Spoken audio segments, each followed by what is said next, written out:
No. Yep, okay. Hang on. That's not going. Oh, there it is. Okay. Cool. Here we go, I think. Give it just a second. Hello, everybody. We are going to be talking about Julian Assange and WikiLeaks. The first thing I want to do, I decided this will probably get me in Facebook jail and whatever copyright strikes from YouTube, but that's okay.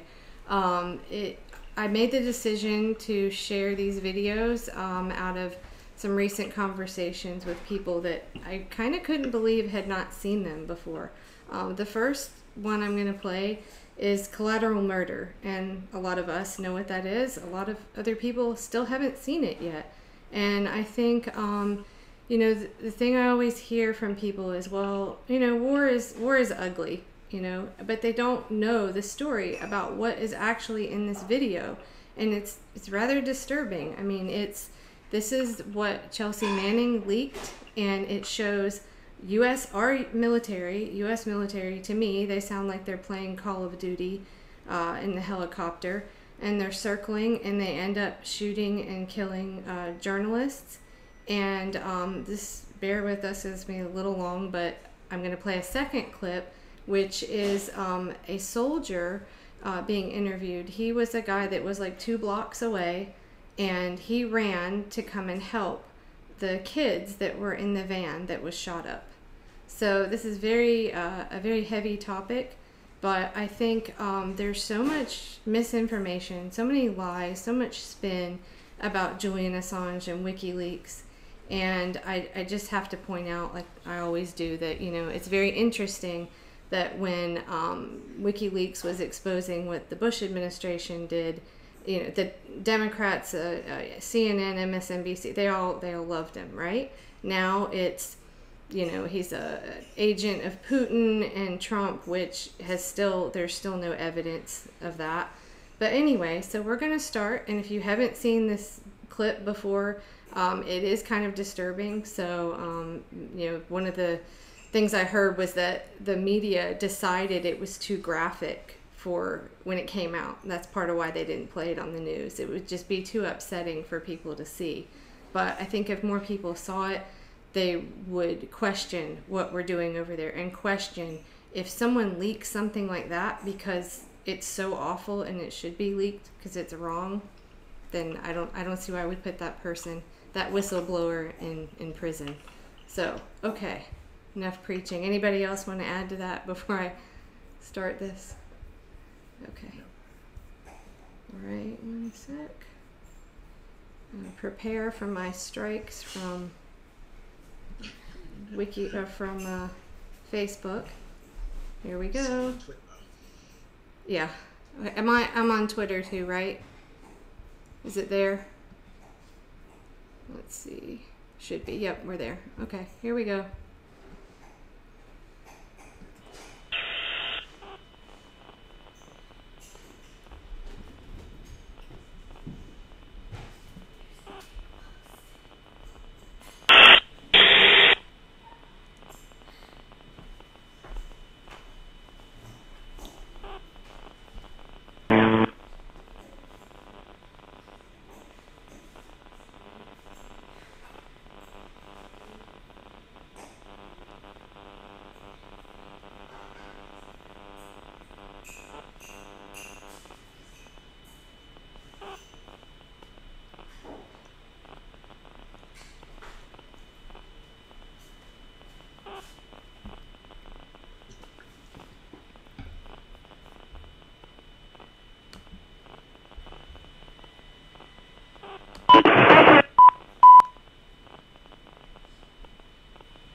more that keep walking by, and one of them has a weapon.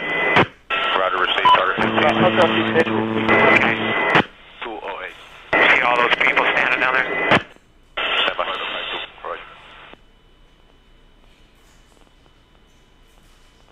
Stay firm. And open the courtyard.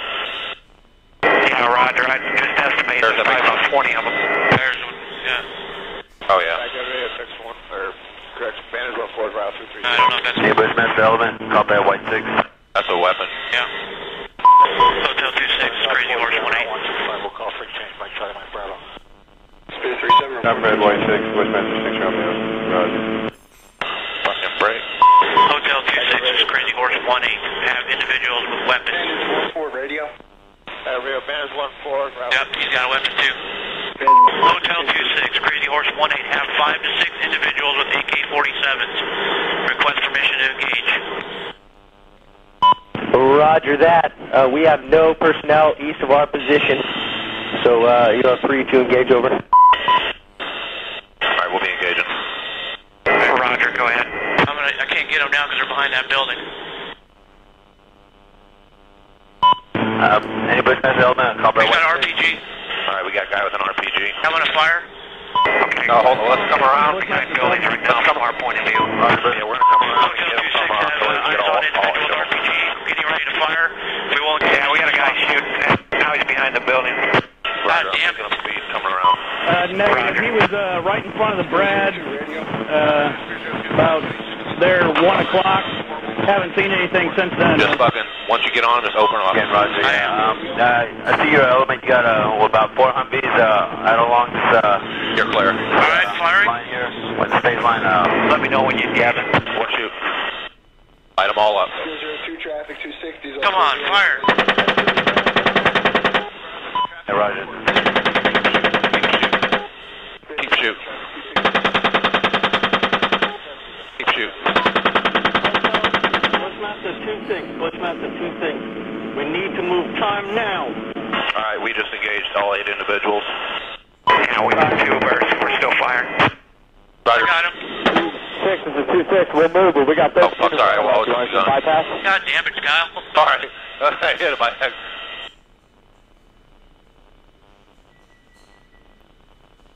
Alright, you're clear. Alright, I'm just trying to find targets again. Bushmaster 6, this is Bushmaster 2-6.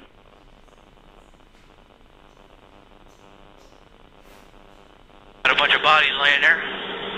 Alright, we got about 8 individuals. Yeah, we got one guy crawling around down there, but yeah, we definitely got some. We're shooting some more. Roger. Hey, you shoot, I'll talk. Hotel 26, Crazy Horse 18. Crazy Horse 18, this is Hotel 26, over. Roger, currently engaging approximately 8 individuals, KIA, RPGs, and AK-47s. Hotel 26, you need to move to that location once Crazy Horse is done and get pictures over. China. Target 20 is the location. The Hotel 26, Crazy Horse 18. Oh yeah, look at those dead bastards. Nice. 26, Crazy Horse 18. Thank you, Spirit 02 in flight. Free change 74 this time. Spirit 02, free change. Nice. Good shoot. Thank you.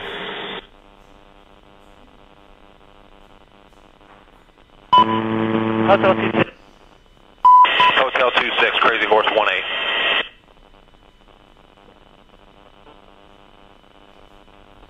Crazy Horse 18, Bushmaster 7, go ahead. At Bushmaster 7, Crazy Horse 18. Location of bodies, Mike Bravo, 5458 8617. Hey, good on the kitchen, that's good. 5458-8617, over. It's Crazy Horse 18, that's a good copy. They're on a street in front of an open courtyard with a bunch of blue trucks, a bunch of vehicles in the courtyard. There's one guy moving down there, but he's a wounded. Courtyard to the south. Alright, we'll let him know so they can hurry up, get over here. It's 18. We also have one individual, appears to be wounded, trying to crawl away. Roger, we're going to move down there. ceasefire. Yeah, we won't shoot anymore. He's getting up. If he has a weapon though in his hand? No, I haven't seen one yet. We'll see. You guys got that guy crawling right now on the curb? Yeah, I got him. I put 2 rounds near him, and you guys are shooting over there too, so we'll see. Yeah, roger that.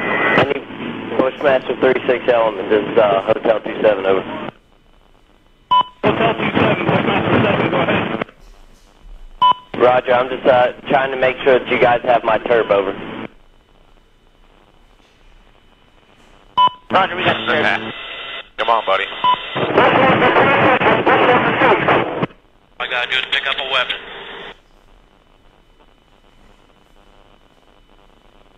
Crazy Horse, this is Bushmaster 5, or Bushmaster 4, break. Here, right below you, right time now. Can you walk us onto that location, over? This is 2-6, Roger. I'll pop flares. We also have one individual moving. We're looking for weapons. If we see a weapon, we're going to engage. Now, Bushmaster, we have a van that's approaching and picking up the bodies. Where's that van at? Right down there by the bodies. Okay, yeah. Bushmaster, Crazy Horse, we have individuals going to the scene. Looks like possibly picking up bodies and weapons. Let me engage. Hey, we need to stop that so we can get down there. We Hey, need to shoot. straight south. You see my location? Roger. Break. Crazy Horse 1-8, request permission to engage individual. Picking up the wounded. Yeah, we're trying to get permission to engage. Come on, let us shoot. Bushmaster, Crazy Horse 1-8. We're taking him. Bushmaster, Crazy Horse 1-8. This is Bushmaster 7, go ahead. Roger, we have a black SUV or bongo truck picking up the bodies. Request permission to engage.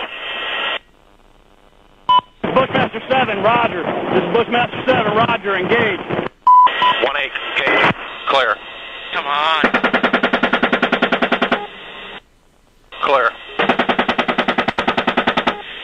Clear. We're engaged. Coming around, clear. Roger. Trying to, Clear. Roger, I lost him in the dust. I got him. I'm firing. George, this is Bushmaster 4. You got any BDA on that truck, over? You're clear. This is Crazy Horse, stand by. Not shooting for some reason. Go ahead. I think the van's disabled.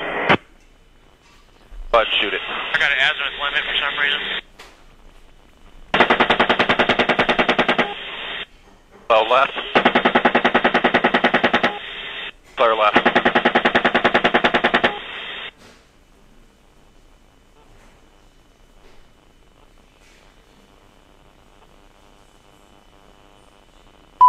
Alright, Bushmaster, Crazy Horse 1-8. A vehicle appears to be disabled. There was approximately 4 to 5 individuals in vehicle moving bodies. Your lead, Bradley, should take the next right. That's cruising east down the road.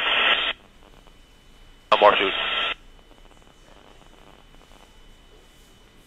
Crazy Horse, this is Bushmaster 4. We're moving a dismount element straight south from the Bradley.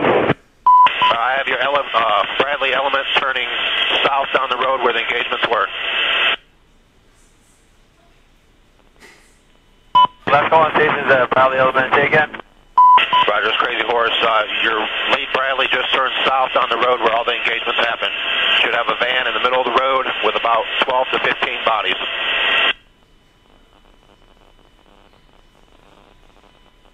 Oh yeah, look at that, right through the windshield. Alright, there was approximately 4 to 5 individuals in that truck, so I'm counting about 12 to 15. I'd say that's a fairly accurate assessment so far. Oh, roger that. One, just be advised, Bushmaster 6 are getting...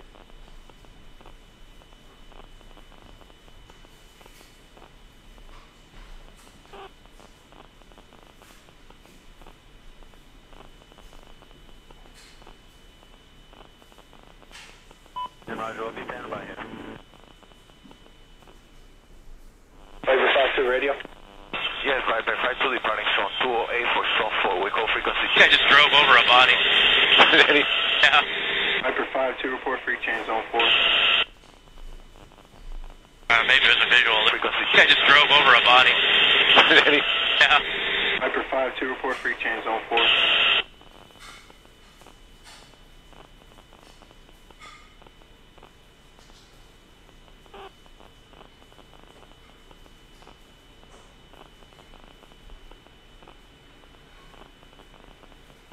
Roger, we'll be standing by here.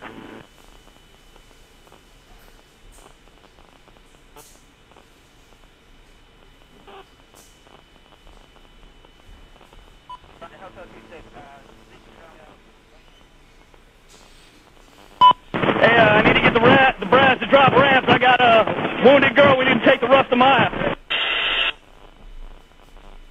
Bushmaster 7, Hotel 26, do you want us to move to your location, over?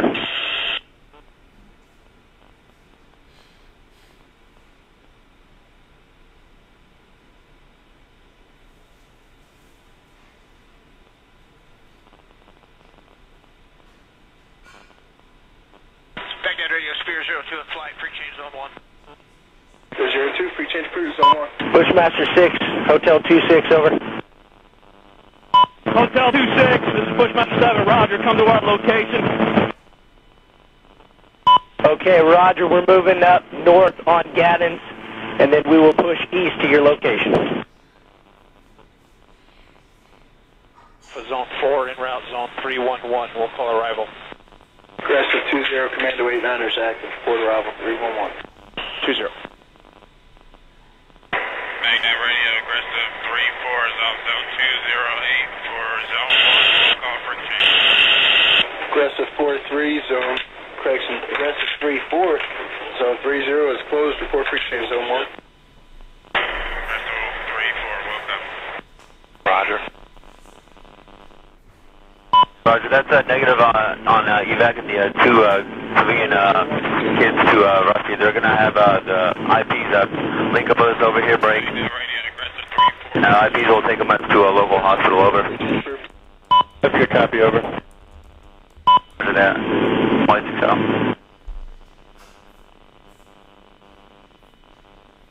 Oh, it's their fault for bringing their kids to a battle. That's right.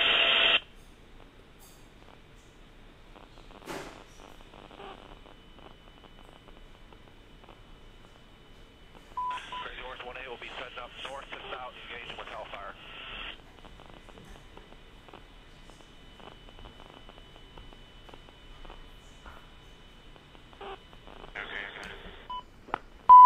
Roger. Break.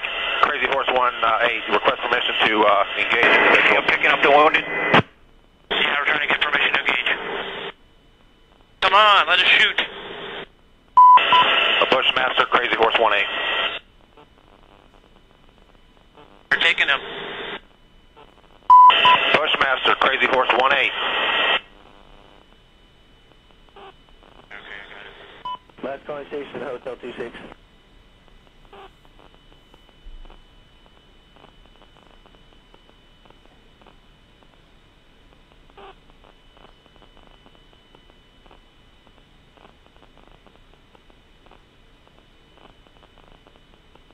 Roger, we'll be standing by here.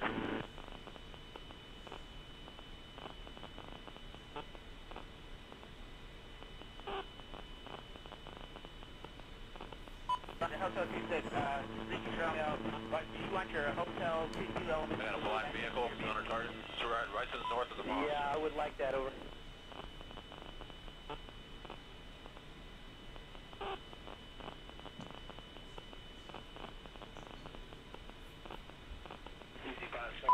Hotel, Crazy Horse 1A.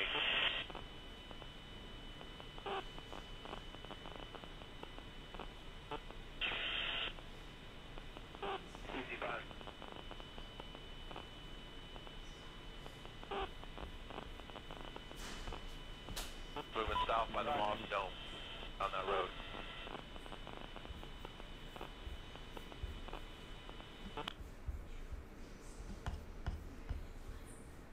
Okay, that was cheery. So, I'm going to next play a clip that is from one of the soldiers that was on the ground and picked up the kids, or at least one of them anyway. So just one sec. And for anyone that might have come in before, after we started playing that, I'm playing this tonight because you know, we're approaching 6 years that Julian Assange has been stuck in the Ecuadorian embassy in London, and I think that the narrative around everything to do with WikiLeaks is just not the truth. And I think it's, if more people knew, you know, this is what Chelsea Manning leaked, if more people knew the truth of that they're trying to expose corruption, and governments don't want them to do that, so they're trying to shut it down. But okay, so we're going to watch this one, and this is just under 6 minutes, and then we'll get to discussion. So it's been 3. Just one sec. Okay. Oops. Sorry. Okay. There we go. And yes, this is RT. Get over it, people. RT does some good journalism. Sorry, it's RT. I believe this is RT America. But okay, here we go. 3 years since WikiLeaks released a graphic video dubbed the Collateral Murder, showing US helicopters slaying over a dozen Iraqi civilians. The incident shocked the world and also left a mark on many American soldiers who witnessed the massacre. And one of them has exclusively spoken to RT. Revisiting the tragic day, he says, destroyed his life. More that keep walking by, and one of them has a weapon. It was the video that put WikiLeaks on the map, turned the tide of war in Iraq, and landed Private First Class Bradley Manning in military detention. But for Army veteran Ethan McCord, it was just another day on duty. The helicopters, they were approximately about 1.5 miles away when they were zooming in on these guys. And from looking at it now, you can't see anything. I mean, that right there is obviously a camera dangling, if you were to really pay attention. That guy has an AK-47 right there. Baghdad, Iraq. 2007, the 216th Battalion was out patrolling a volatile part of the city. I was about 5 blocks away, 4 or 5 blocks away to the left of the screen. This was a battalion-wide mission. And then the situation turned deadly. Come on, fire! We heard the Apaches firing. Ethan and his infantry squad began running toward the scene to provide support. Again, the Apache helicopter opened fire. Come on! When he arrived on the scene, the Apache guns were quiet. The accused enemies were dead. I just drove over a body. Yeah. One guy's head was the top of his head was completely off, and his brains were on the ground, and the smell still haunts me to the day. I don't even know how to describe it. When he approached the van, a noise Ethan wasn't expecting, a cry of a little girl. I think she was 4 years old, and you could tell she had a wound to the stomach. And I remember her looking at me, and the blood around her eyes made her eyes so ghostly white. Ethan grabbed the girl and ran into a nearby building. He then picked glass out of her eyes so she could blink and handed her off to a medic. I went back outside and was told to take pictures, so I started taking pictures of the inside of the van. And that's when he discovered the little boy. And that's me. What's in your eyes?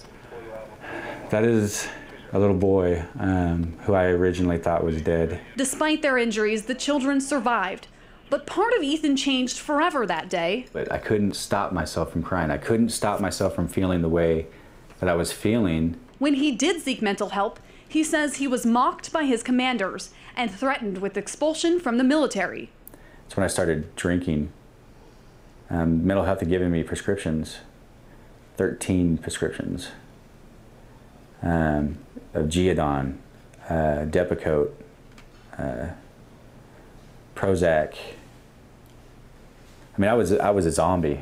But things got worse. I started daydreaming of killing my own children and everybody around me. So Ethan took matters into his own hands. I'd already begun drinking pretty heavily, and I downed all the pills, and I drank a fifth of Crown Royal, 10 o'clock in the morning. And my wife at the time found me. That was the first time Ethan tried to take his own life. After that, he was dismissed from the Army. I was kicked out with no disability, no benefits from the Army whatsoever. He returned to Wichita, and then Ethan attempted suicide for a second time. I actually wrote a poem right before I did it,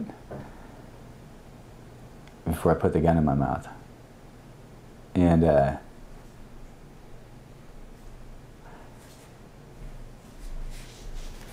I don't know if I really want to talk about it. Ethan's story is tragic, yes, but he certainly isn't alone. Tens of thousands of military veterans suffer the effects of PTSD long after they leave the battlefield. And for those who simply can't cope with the stress, oftentimes they choose to end their own lives. They're fathers and brothers, sons and soldiers, and now they're simply another casualty in American wars abroad. In the past 2 years alone, Ethan has lost 8 of his veteran brothers to suicide, and his outlook on life hasn't improved with time. I know that I will never, ever, ever get better. I'll never get over this. For the world, the collateral murder video was just another black mark on an unpopular war. For Ethan, it was a catalyst that made him question the entire purpose of the Iraq War. You know, America, John Wayne, you know, we wear the white hat. Americans are always out. All we're doing is trying to help people. That's all we do. We're just trying to spread freedom and democracy through the barrel of a gun. History will be the ultimate determinant of how the Iraq War is viewed.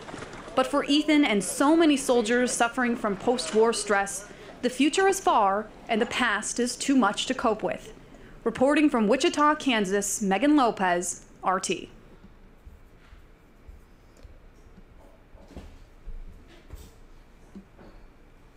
Okay. All right. So, cheery stuff. But I got it. But necessary. So, I don't know. Did any of you guys ever seen the second one, Ethan McCord? No, I haven't seen the second one. That was either. I saw bits and pieces of the first video. I've never watched the entirety of that video play its way out. That is a grim. Yeah. It's breathtaking incompetence, but it would be insane to believe that was a once out. Mm-hmm. Like that was just so happened to be the once out that got caught. They're literally flying around in a helicopter and they have no idea who they're killing on the ground. And what makes it so bad, when they did analysis of it, they found through certain parts of it, there were like 90% casualties. I think 90% of the people they end up killing were civilians. You can look at that and kind of figure out how that takes place. Some jock with a thick neck is looking down, pretending as if he's playing a video game. And, you know, he's like, we're shooting this van, but we have no idea who's in the van. Mm-hmm. We're shooting these people, but we have no idea who these people are. And we think that's a gun. We don't know for sure. We think it's a gun. I mean, if it wasn't Reuters agents, would anybody have cared? I mean, this is, it's extremely grim. And by the way, it was something else that the second guy said. He said, we're supposed to be spreading freedom and justice. Yeah, not so much. Not so much. And you know the sad part? If you're watching mainstream media, they give that perspective that that's what's taking place. And it's nonsense. When Jill Stein made this conversation, they were trying to browbeat Jill Stein because Jill Stein had the temerity to run an election and Hillary Clinton had the temerity to lose it. And they tried to make the point, Jill Stein made this point that the idea that you guys are blaming Russia, A, you don't have proof that Russia did it, and B, we destroyed countries just within the last administration, and you're talking to us about Facebook and Twitter ads. The media man on CNN explained the entire philosophy of mainstream news. And he said, that's fine for Vladimir Putin to make that point. But shouldn't you take on an American perspective? Which is the point. They have their American perspective when they look out at the world, that whatever we're doing, it's for the right reasons. We may fuck up, we may do things poorly, we may do things wrong, but nobody ever did it out of bad intent. When George Bush was torturing people, George Bush was torturing people for right reasons, because he had the right white hat. That's nonsense. It's utter and complete nonsense. But the media propagates that shit. And so when stuff like this and videos like that come out, people look at it and be like, it's one time. It was just a mistake. Right. So then you look at the RT video and it brings up a whole nother layer that these veterans come back, and can you imagine knowing 8 people that killed themselves that were in your unit? Don't have coverage. I mean, 8 yeah. You know, people are burdened by Anthony Bourdain, which affected me surprisingly a lot. But me too. People you know, I mean, that's a lot. He's not covered for healthcare because he has to deal with this. He tried to kill himself from the heaviness of it all. Then he was mocked. And they said he was mocked by his, or he said he was mocked by his commander. Yeah. I mean, right. I just think that a lot of regular Americans don't know, haven't seen that video, and you're right, Jamal, if they believe that, like, we're on the right side and we're doing the right things, that, yeah, war is ugly, and they just kind of don't, they just look the other way. But the truth is, I mean, those little kids, they have cousins, they have aunts and uncles. And what do you think that, you know, turns those people into in that country? Look what America did to these kids and my family. I mean, we're just spurring on more hatred for us. So, yeah. But yeah, the whole we can get into blaming Russia, and yeah, I'm sure I'll get in trouble for the RT clip there. But I don't know, do you guys find this? RT's done really good coverage, I think. I mean, I don't watch, I watch RT America, like with Ed Schultz and things like that, but they've been doing better coverage on just news stories in general. It depends on what it is. Yeah. Like, all media has biases, you know. So yeah, CNN right. has their kind of corporate right slant bias with this kind of liberal tendencies. BBC has more of a Tory mainstream bias in the standpoint of the way they go about their affairs. Telesur has their bias. Sana, Syrian media, all these places have their own biases per se. The catch is, RT is going to have a bias towards anti-imperialism. Good. I like that bias. I want that bias because that's my bias. I don't necessarily like this thing of us intervening in these other countries. So the United States doesn't take that bias. In fact, that bias is nowhere to be found on any of the television networks. You can't find that on MSNBC, CNN, Fox News, none of that stuff. If Trump fires off a missile, they're going to say, oh my God, he seems presidential in this moment, even though they're going to talk about him like a dog afterwards. But the bias of, hey, should he have fired the missile? Are we under assault? What's going to be the end result? If we take down Syria and Bashar al-Assad, what takes place afterward? That's never exposed on American television. I mean, so what a Lee can't, you know, Ken Lee can't get on network television? Hell no. It almost takes that somewhat of a left-leaning network in order to publicize it. And the catch is, RT, that's their bias. I mean, but that's their bias for obvious reasons. They don't, you know, they don't want to deal with the imperialism thing. But by the same token, the United States has the same bias. Like, I guess I look at the media and I look at it, all of these things are relative to one another, with the exception of where do they put their stake in the ground? Yeah, I think all of these things are relative to one another. It boils down to, how does it line up with the actual world? You know, what is physical matter reality, and how close are they in alignment with it? I think RT does good work. I mean, for that matter, Fox News can do good work when they're talking about Obama.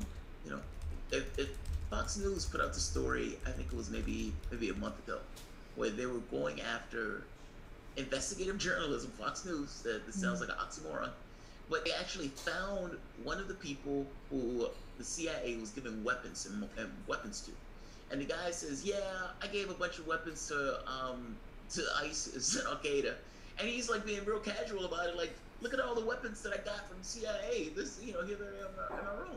It was amazing to watch. Fox News, they talk about Obama. They would never say that about Trump, but if it's about Obama, they'll take a shot at him. Yeah, it just depends on the bias, man.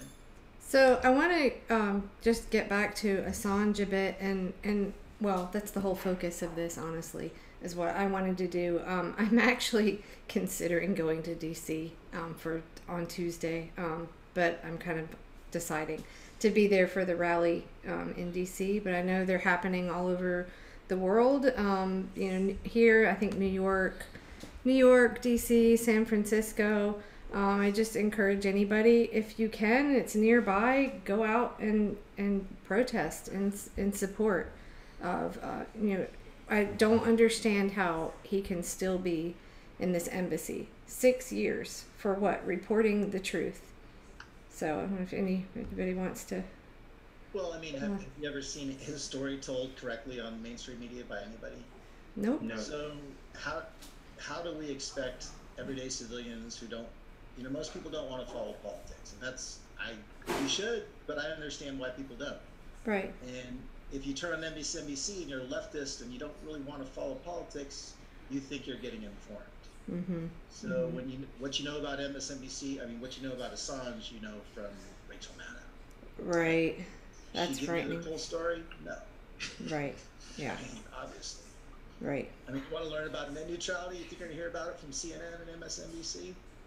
Mm-mm. You know, so many issues, like you said with the bias, Jamal. I mean, it's not in their interest to tell us why we should want net neutrality.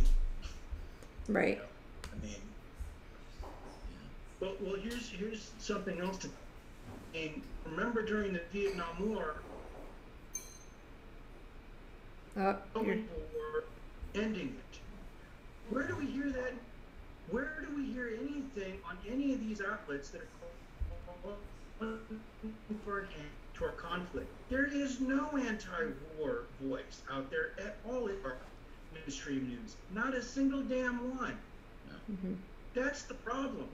We don't have a voice for the people anymore, and that's what the news was. Oh, hey Brian, your internet is freezing.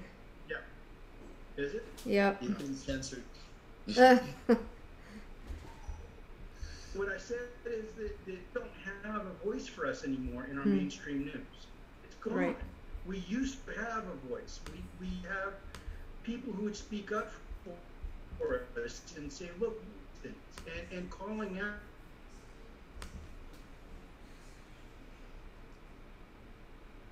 It's just it's absurd. Yep. So I think we might have someone join us that's on the is on the Progressive Rampage. Sorry. Oh, okay. Yes, possibly. Josh Cameron might join us. WWF or Right. It up a notch. Well, you know, it's funny you mentioned something saying the left when you were talking about MSNBC. That's another interesting topic there. You know, well, all these labels that we use, but what is actually the left anymore? Anyway, you know, it's interesting. Right. On I don't have cable, but I watched clips, and there was a clip of Tucker Carlson talking to someone, and they were just murdering the word progressive. And I thought, okay, they sure don't want any of their viewers to sort of catch on that, okay, progressive, it's really just populist. It's what most people want, if you really peel away the labels and just get to the issues, right? So anyway, it's been so co-opted that to a lot of Democrats, it means the 1980s progressive. It means you don't dislike gay people and they're not racist. So congratulations, you're a progressive. Yeah, right. Yeah. It is that low, and I'm in California. You know, Californians think, oh, we're the progressive state because they tell us that all the time. So Pelosi must be doing a good job, and we must be super progressive. Mm-hmm. That's what people, I think, take into their mindset from watching all this MSNBC. Right. Well, but the number of people that, I mean, in California, or the number of people everywhere across the country that don't even vote, that's now the largest group, is the non-voters. So how do we even know if they're progressive or what? We don't really even know. I don't think they vote because they don't see a reason to vote, if I'm being honest. I mean, that's somewhat of a short level of assessment, but if you look at the two-party system and you think to yourself, I don't get anything out of this. I had a friend of mine who nailed it to that. Essentially, I don't get anything out of the system. Ultimately, there's nobody in Washington working for me, so what do I care about what's taking place in Washington? And that straightforward analysis where you try to make the point to them, well, look, you know, there's a difference between government and the people who run in the government. Because oftentimes they don't make a distinction between those things. Like, this guy is a hack that's running the government, but it's not necessarily mean the government is bad in and of itself. At that point, he was like, oh yeah, I guess you're right. And then you nail down, what if government was working for you? Would you feel this kind of way about it? Maybe not. Well, this guy was a Trump supporter, and just within a few minutes, he's like, yeah, if I had health care and education, I wouldn't feel this kind of way about the way the government is. It's like we're $20 trillion in debt for nothing to show, with Democrats screaming at the top of their lungs that they care for the poor. It's like, you really have it both ways. I don't know how you engage all of those people to vote. I would imagine it starts somewhat with trust. And I would say there is a massive lack of it with regards to the party system. And I don't necessarily think they're insane. So we're trying to fix the volume here a little bit, apparently, because I have a mic right here, so I guess I'm louder than everybody else. So we're just trying to, if anybody's watching can notice that, we're trying to fix it. But anyway. Well, I was just going to bring up the trust in the party. I'm in Sacramento, California, where a personal friend of mine, Noah Phillips, was running for the DA. And against you know, the shooting that happened here recently, and the cops. I mean, there's a shooting in every place. Yeah, which one?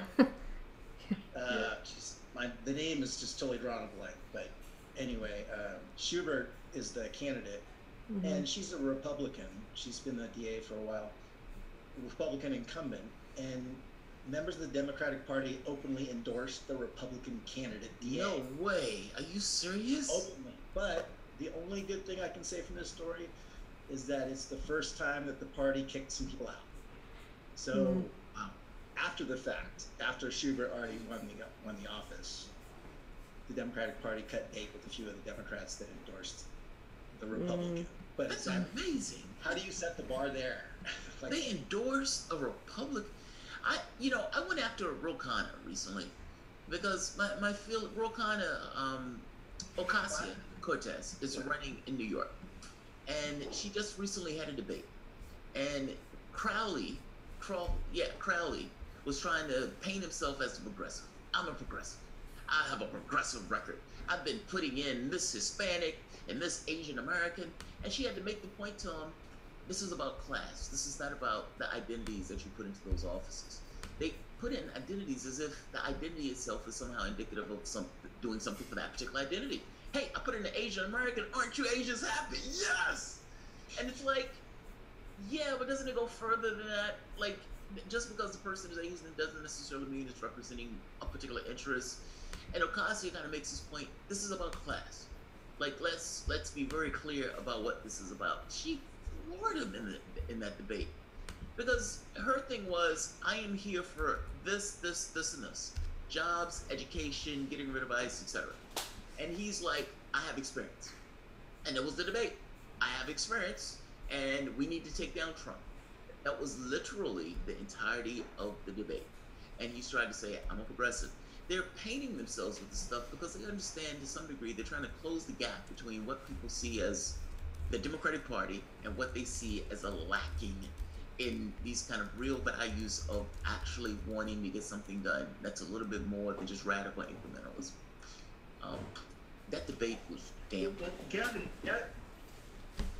Newsom, for lieutenant governor, he endorsed the Republican in that race. That blows me away. Like when Ro Khanna Ocasio is a justice Democrat, and Ro essentially endorsed Crowley, who had been a party boss for the most part in New York, over the other Justice Democrat that was in the race. And I flipped. Now, I flipped because I had to deal with Elizabeth Warren not endorsing Bernie Sanders out of cowardice. And, you know, you look at the whole Justice Democrat thing, and you're like, what's the point of being a Justice Democrat if you're not going to endorse another Justice Democrat? I mean, Right. Didn't he also back? He did. He like turned 4 around. or 5 other non-JD people. Yes. Oh man, I don't know. I know Yes. later on that night he turned around and dual endorsed Asia also. He endorsed all of them. He endorsed all of them. Yeah. But he realized he's catching a lot of heat. I mean, and he's personally responding to Peter Douche. He knows he's in. I mean, you hit rock goddamn bottom. Yeah. Lauren Stein, I was talking to Lauren and she was like, well, how do you know that he knew that that person was a Justice Democrat? And my wife was like, yeah, whatever. It's like she didn't know who else was in the race. And then it becomes, did you endorse the other person out of politics because you thought that that person may get some advantage later on? Or did you do it because, whatever the reason to be. He backs his bill. It's just brokering. It's the old school. Yeah, and I'm done with that. Like I guess I'm in this mindset going to the trust thing that I have none. I have zero trust to give if trust was a thing that you can hand out. And my tolerance for this type of I call him a rat. I said this is treasonous. And I think that's the way I perceive it to some degree. Now he turns around and he endorses both. It's like, okay, he tries to make amends. Or like you say, you responded to Peter Douche, so you know you fucked up if you responded to somebody. Sad day. Well, you know, in all of these races, well, so I think you guys know, Brian and I have worked with CFAR, and we're going to start working with CWAC also. You know, these are great candidates. I've had so much fun. It's just wonderful to talk to these people like Brian Witt and Lisa McCormick, and here is Josh Cameron. Oh, hello. Yes, we talked to you from the airplane last time, right? Wait, hang on. Do we have sound? Hi. Hello. Sorry to interrupt. Oh, no, you're good. I was just going to say that, you know, we see over and over again that what happens with a progressive, I'm going to use the word, progressive grassroots candidate is they're ignored. I'm speaking of the candidates that have like signed CFAR, for example, or CWAC. And they're ignored. They basically experience total media blackout. And if they become enough of a threat, then they start getting smeared, right? And I'm always bringing this up because we talk a lot about election integrity. Tim Canova's case, who Tim might be joining us soon, I hope. But if he does, he can talk more about like what's going on right now, the latest with his case. But it's just crazy also how long it took for that story to even eke out a little tiny bit into the mainstream media. I mean, it's just crazy. That should have been front page news everywhere. I mean, they destroyed ballots, and we're worried, you know, they're nonstop talk about Putin hacking into everything and affecting our democracy when there's still no actual concrete evidence of that, yet just crickets on Tim's case. It broke the law. Yeah. State and federal law. Yeah. And Tim Canova couldn't get anyone to take that case up, couldn't even get anybody to look at it. Like it's just like, yeah, that's interesting. It's like, what do you mean that's interesting? He broke the law. Well, I was just amazed anytime I talked to a new candidate, I would bring that up. I would ask if they'd heard about all the voters in Brooklyn that were booted off the rolls in 2016. I would ask, have you heard about what's happened with Tim Canova's race? And most of them, or a lot of them, hadn't. So, and these are good grassroots candidates. But I think the unfortunate fact is that a lot of these candidates are going to face this going forward as they become a threat to the establishment. Yeah. So, yeah, anyway. I also wanted to mention how optimistic I am about it, though, too, because we Lisa McCormick was a CFAR and CWAC candidate, and she got 38% of the vote in New Jersey, some 158,000. Right? Yeah, and he was very corrupt, so yeah. But anyway, with $5,000 and like no media coverage at all, she was able to do that well. So, you know, that's promising, but it's you know, I think it's a long battle. It's not going to happen overnight. So, we're hoping to add an election integrity pledge to CWAC and possibly CFAR. That would be something, you know, for candidates if they do run into things that like Tim did, where they're not just on their own to fight this. I mean, there are a lot of great election integrity activists, but it's been kind of scattered. You know, there are a lot of great people working on this, but I think everybody needs to kind of come together and be there for a candidate if something like that happens, because they're just called a sore loser. You know, they're smeared. They need support. If there's something that looks fishy, you know, they should be able to ask for to see the ballots. You know, in Tim's case, they destroyed the ballots after they were requested, which, gee, that doesn't look suspicious, right? But that is the problem. The candidates, it's a risk if they ask to bring up anything about the election being fair. It's a risk to the candidates. That's why the organizations are so much right. I mean, it needs to come from them. Mm-hmm. Yeah. True. If I can make 2.1, yeah, Peter Douche, I fucking love you. 2, have we ever? Bow to the douche. Have we ever been? Right? Have we ever been in a political era where we had so many corrupt politicians just raise their hands and say, "Who's got 2 thumbs?" It is corrupt as fuck. This guy right here. And so while it's incredibly disheartening, grassroots candidates are constantly pummeled, are constantly digging into the ground, people's eyes are starting to open. And hold on. And I think that was ultimately kind of Bernie Sanders' genius. He knew he was going to win. He knew that this shit was going to happen. He knew that the entire Democratic machine was going to come out against him. But look what he exposed. And so I think that we have real momentum. And the thing is now is that people are frustrated, and they were super frustrated, and anger is what brings people out to do things. And what we need to do is guide that anger so we don't devour ourselves. I think that's where you see a lot of progressive movements going towards, is just devouring each other because they maybe they have a misaligned idea of what a purity test is, rather than have a purity test of college education, you know, Medicare for all, you know, et cetera, the living wages. They seem to have, well, I better agree with somebody 100%. It's like, you know, we need to grow the fuck up. If we can't be friends with people we disagree with, then, you know, we need to grow the fuck up. Right. But, Especially you know, I think that there's a lot of... Go ahead. Sorry. Oh, I was just going to say, especially when it's over strategy. If your end goals are the same programs and you want to fight over strategy, whether you should be in the party, out of the party, if this is your purity test, it's mine, and we're going to just like section out Twitter and section out everywhere to where you're in that camp and I'm in this camp and I like Katie and you don't like Katie, and that's going on left and right. I mean, that shit needs to stop. Sorry. Go on. Yes, it does. And that's all it is. Like, I'm not them. And, hey, I'm not them. Oh, but I'm not them.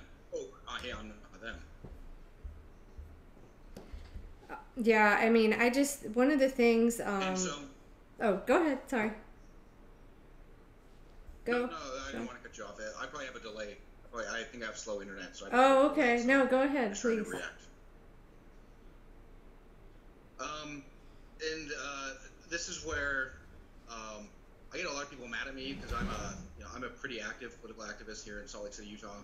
And so I show up, and there was a Saturday before the Monday that the dotard in chief came to give Orrin Hatch a hand job and say, please be my bestie and stay in the Senate. There was a giant celebration of Native American. I'm glad I amused you, Mom. Yeah. And so there was a giant celebration of like 5,000-6,000 people show up to the Utah State Capitol to celebrate like indigenous people and their culture, and like that's cool and all, but like we're celebrating their culture as it's about to get dicked in the ass. Like I guess I fail to understand what this celebration is about. And I get that we want to hold glow sticks, sing kumbaya, drop some acid, and just kind of dissolve our problems, but that's not really going to fix anything. So I made people really mad at me, but then was able to engage in some interesting dialogue afterwards by pulling out my bullhorn with my American flag, so immediately looking like I'm a super crazy right-winger, while saying, you know, I waited until people were done talking, and as people were clapping, I'm yelling over people who were clapping, saying, you know, who's willing to challenge the corrupt corporate government? So, yeah, we're Native Americans, and we have rights, yay, okay, you're right, but nobody in power gives a fuck, so what are we going to do? You know, when unreasonable people check out of the process, or rather when reasonable people check out of the process, all that's left is unreasonable. That's why we have crazy batshit politicians, you know, Nazis, literal Nazis in Illinois, you know, or Charlottesville, the march. Like, that blows my mind. And as an Army veteran, like, that hits a little too close to home, that we have Nazis marching on the streets. But people are willing to show up the same way they were willing to show up for the civil rights marches, and then they went home. And then what happened? Income and wealth inequality between the races is worse now than any time during Jim Crow. Segregation is worse now than any time during Jim Crow. New York State, which is supposed to be a liberal bastion, is segregated worse than freaking the Deep South. So we have a lot of problems, but you know, we focus on the most menial, stupid things. You know, for the same reason I called out against Hillary Clinton when she was saying no-fly zone in Syria basically every time she had a chance in 2016. I don't know how many people understand that's basically a call for war. Yes. It's a figurative line in the sand that says if you cross this line, we're going to war. Yes. And so I said, no, Hillary Clinton. So then I got, well, you must be a misogynist. So again, there's nothing wrong with identity politics if two people are fully aligned in their stances, their policies, and they're equal, but one happens to be a woman, I'm probably going to vote for the woman. So that's where identity politics does have a little bit of power in that I think a woman has a better idea of the struggles than me as a white male. But chances are, if your policies are that of Hillary Clinton versus that of Bernie Sanders, I don't give a shit if you're a woman or a man. If you have great policy, I'm going to vote for you. And so we need to figure out as progressives how we can direct that anger into solid action. And this is where hopefully Our Voice, if you guys have heard of the Our Voice USA app, can really help out. And gives free canvassing tools on a free mobile app, on a free mobile platform, where you mentioned $5,000 on 38% of the vote. Now imagine if they had a mobile app that they could share their information between all of their canvassers, all of their volunteers, and so it's a means to in where we can disrupt the system.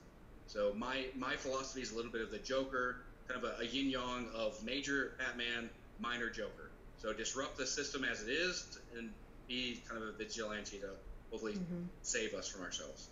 Well, speaking of this identity... Now we'll step off my end. So. Oh, no, that we love that here. By all means.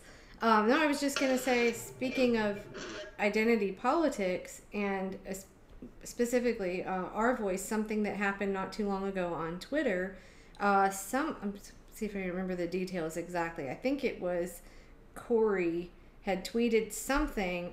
I don't remember what it was, maybe about the app and how it was nonpartisan. So like, I think even Mitch McConnell is like on there, right? I can't remember the exact tweet, but anyway, someone said, oh, look, this group, and then I had retweeted something she tweeted, this group is like really right-wing because this app like shows other candidates. And I'm thinking, you know, and then started calling, like, I think they tweeted at John Rachel, who wrote the CFAR contract, that, you know, we must all be Russian bots, you know, of course. So I just thought, how stupid is that? Like, really? Okay, so what if Mitch McConnell is on this app, maybe someone that, like, thought they've just pulled the lever for Republican all the time, and they just go and they look and they go, oh, wait, he actually did this, that, and the other. I mean, they might actually look at it and go, oh, maybe I don't want to vote for this person. It's just information. It's just education, but this idea that we can't even like mention a candidate like him, it's just so crazy. And to be attacked for being a Twitter Russian bot, I don't know, it's just gone nuts. They're just Right. We biblically gnashed our teeth at informed decision. Do what? Say that again. No, go ahead. I've been talking a lot. No, that's okay. Go ahead. I was just saying that we biblically gnashed our teeth at informed decisions. Like how dare we inform? Right. There's a reason why we've got public education for the last 40 years. Yeah. You guys aren't supposed to be informed. Right. Yep. And I just don't. I'm looking forward to doing some interviews for CWAC actually, because we have some more independents than CFAR does. Libertarians and some Republicans, but they're like Republicans like Clyburn Griffin, I believe. Like he wants some reasonable things like Election Day to be a national holiday. Is it so bad that we might agree with people on a couple of things but not everything? I mean, that's one thing that bothers me about working in the left, and I've been to the People's Summit, People's Convergence, Unrig the System, and recently the Left Forum, which that was the best one. I love that. And they're all great. Well, that. Do what? Yeah, mimosas.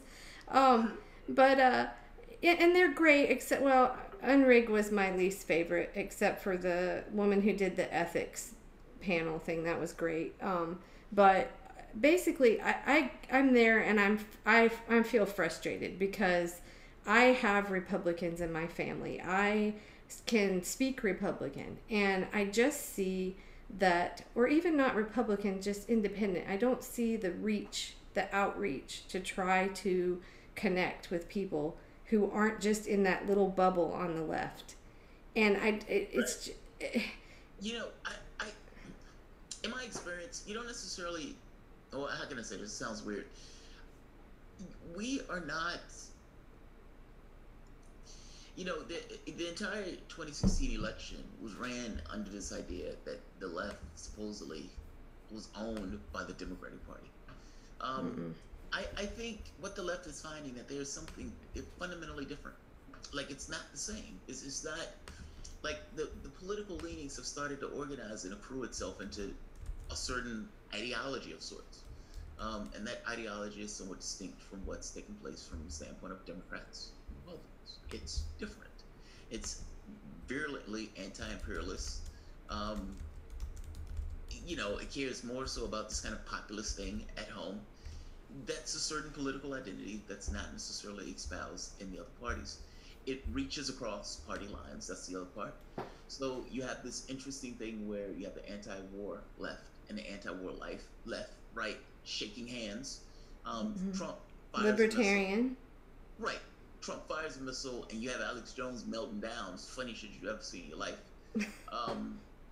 Absolutely hilarious. But he melted down because he's like, they helped us with the Russians. Now, I think Alex Jones is theater, but the people who watch him scare me, but they don't think he's theater. And you have like the libertarian parts who, for the most part, agree with us on like half of the stuff. So I think you get this nice cross platform. Here's the thing, you're not going to get all the Republicans. So I don't even necessarily need to try. There's a 20 and 30% that you're going to get that voted for Obama, that didn't get what they wanted out of Obama, and turned around and voted for Trump. Not to mention the number of independents who, for the most part, say, I don't want anything out of this political process because I don't trust I'm going to get anything out of it. There's space, like there's political real estate to win on this. I think if you get bogged down with this idea of, the left is shaming me because I'm tweeting Rand Paul, that's more so you at that point. And I don't mean you individually. I'm just saying, if that political pressure is there, that political pressure is somewhat imaginary. So what if they feel that way? Then there's something slightly different. That's fine. Well, Good. Oh, I was going to say, and what's so preposterous about all of this, like, still blaming Russia, is I just watched a video the other day of Thomas Frank. I think I tweeted it out, but it was from March, I think. But he tells it like it is. You know, his book, Listen Liberal, it talks exactly about why this happened, and the idea that it had to do with $100,000 worth of Facebook ads. Half after the election, right? I mean, before after the election. I mean, this is nonsense. It is. I mean, and to just the Democrats are just stuck on this narrative that they're just gonna dig in their heels for eternity. I guess that Hillary lost because of Putin and WikiLeaks, and if you go out and talk to people, that has nothing to do with it. I mean, nothing. And to make it worse, they resorted to undemocratic practices in order to deal with their failures. Right. Like, so, the superdelegates gets a lot of talk and a lot of publicity, but they've been putting their thumb all throughout the United States from the standpoint of the CCC trying to prevent certain people. So Nancy Pelosi screams, we have a better deal, and the people who would enact the better deal are being kept out of the political process. In some cases saying, get out the race. That's so bizarre. Russians are the ones that are trying to get rid of superdelegates. I was looking for that. I was looking out there for that. I was looking for that because Max Blumenthal. I'm not kidding. I know Max Blumenthal is one of my favorite journalists. I just got to meet him at Left Forum. He's one of my favorites. He tweeted that out, and who was it? It was somebody in California was saying that. Yeah, that was Putin doing that. Do you guys remember who it is? Who was the congressperson that said that? Oh well, I'm gonna find it. Oh, here it is. Okay, he says a DNC member threatened by a resolution to reduce the power of superdelegates in the nomination process has declared the grassroots push a secret plot by the Kremlin and Russian intelligence. It's so stupid. It's so stupid. I don't like to call people stupid, but that's bizarre and just weird. It is, but it's been going on for so long, and they refuse to. They just dig in their heels. I guess they figure if they just never give in. I mean, a lot of people believe it. It's the laziest thing you can do to say to win an argument, but it's backed up every day on MSNBC. Yeah. Russian, right? Red Scare, yeah. It's right. easy. Oh, it's Mulholland? Bob Mulholland. Okay, that's not surprising. Who is? Do you guys know who that is?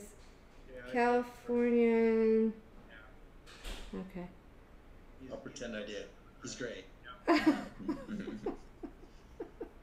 I don't know. When does it end? I don't know. Yeah, I don't know if this wins it for him. I mean, like, the public may say, yes, we think Russia has something to do with it. Then they ask the second question of, do they care? And the public's like, no.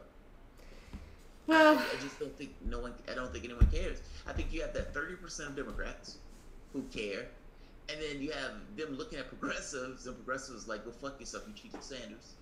And nobody cares. The Republicans don't believe it. Lefties believe that it's this kind of plot that Democrats just sort of trying to assuage their failure in this way. I don't know if they get their bang for the buck that they think they're getting out of this.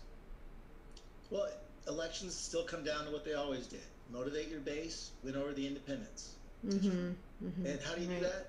Medicare for all. Right. I mean, it's the things that no matter what your affiliation, everyone knows our healthcare system is fucked up. So why wouldn't you embrace that? I mean, it's the easiest thing. Right.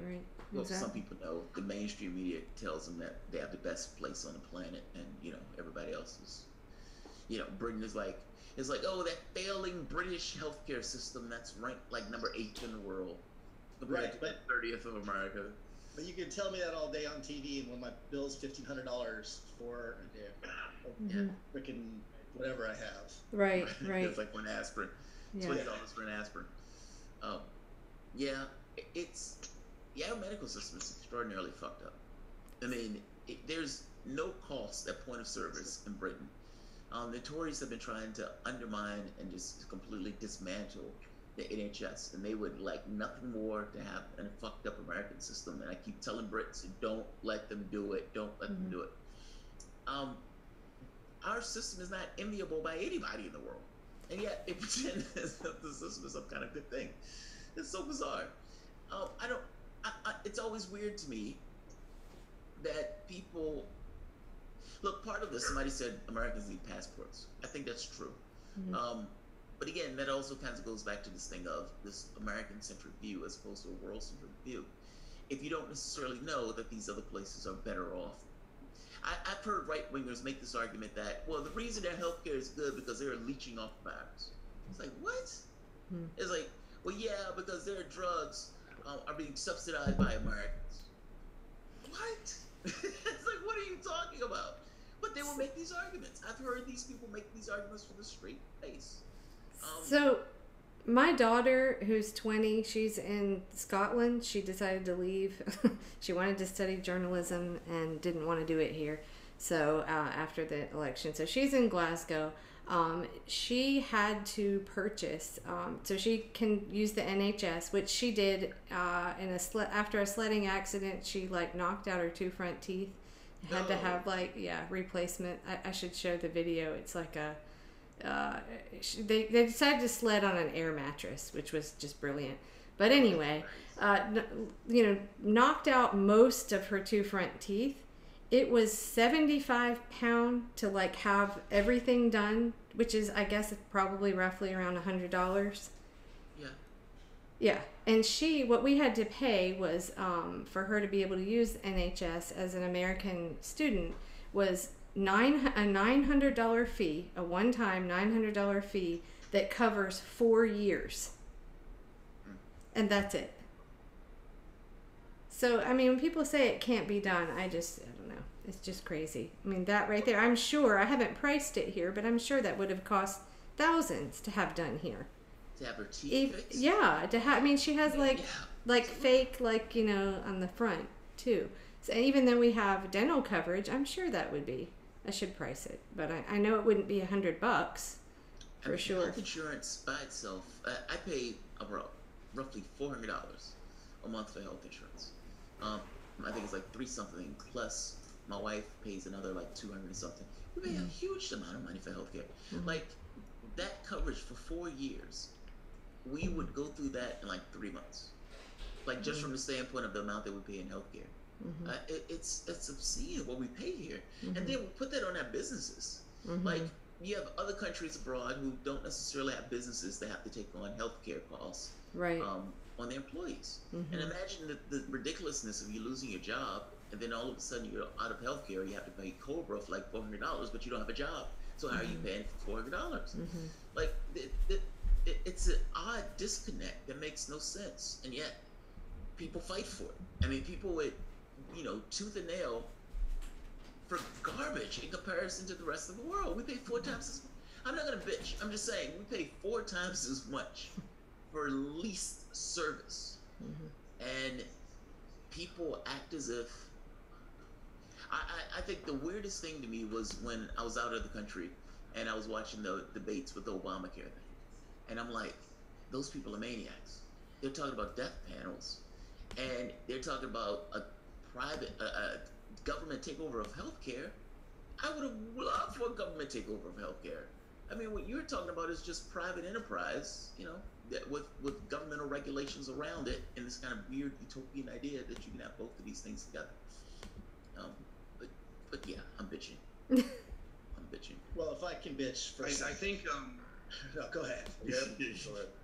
Go ahead, Josh. Oh, so I was going to say that one thing that I think that a lot of leftists, whether it be myself, and I've kind of had a journey of educating myself as well, but it's really easy to say that capitalism is fucked up in just a wide swath, but I think what we fail to recognize is that capitalism is actually really good at rewarding entrepreneurs.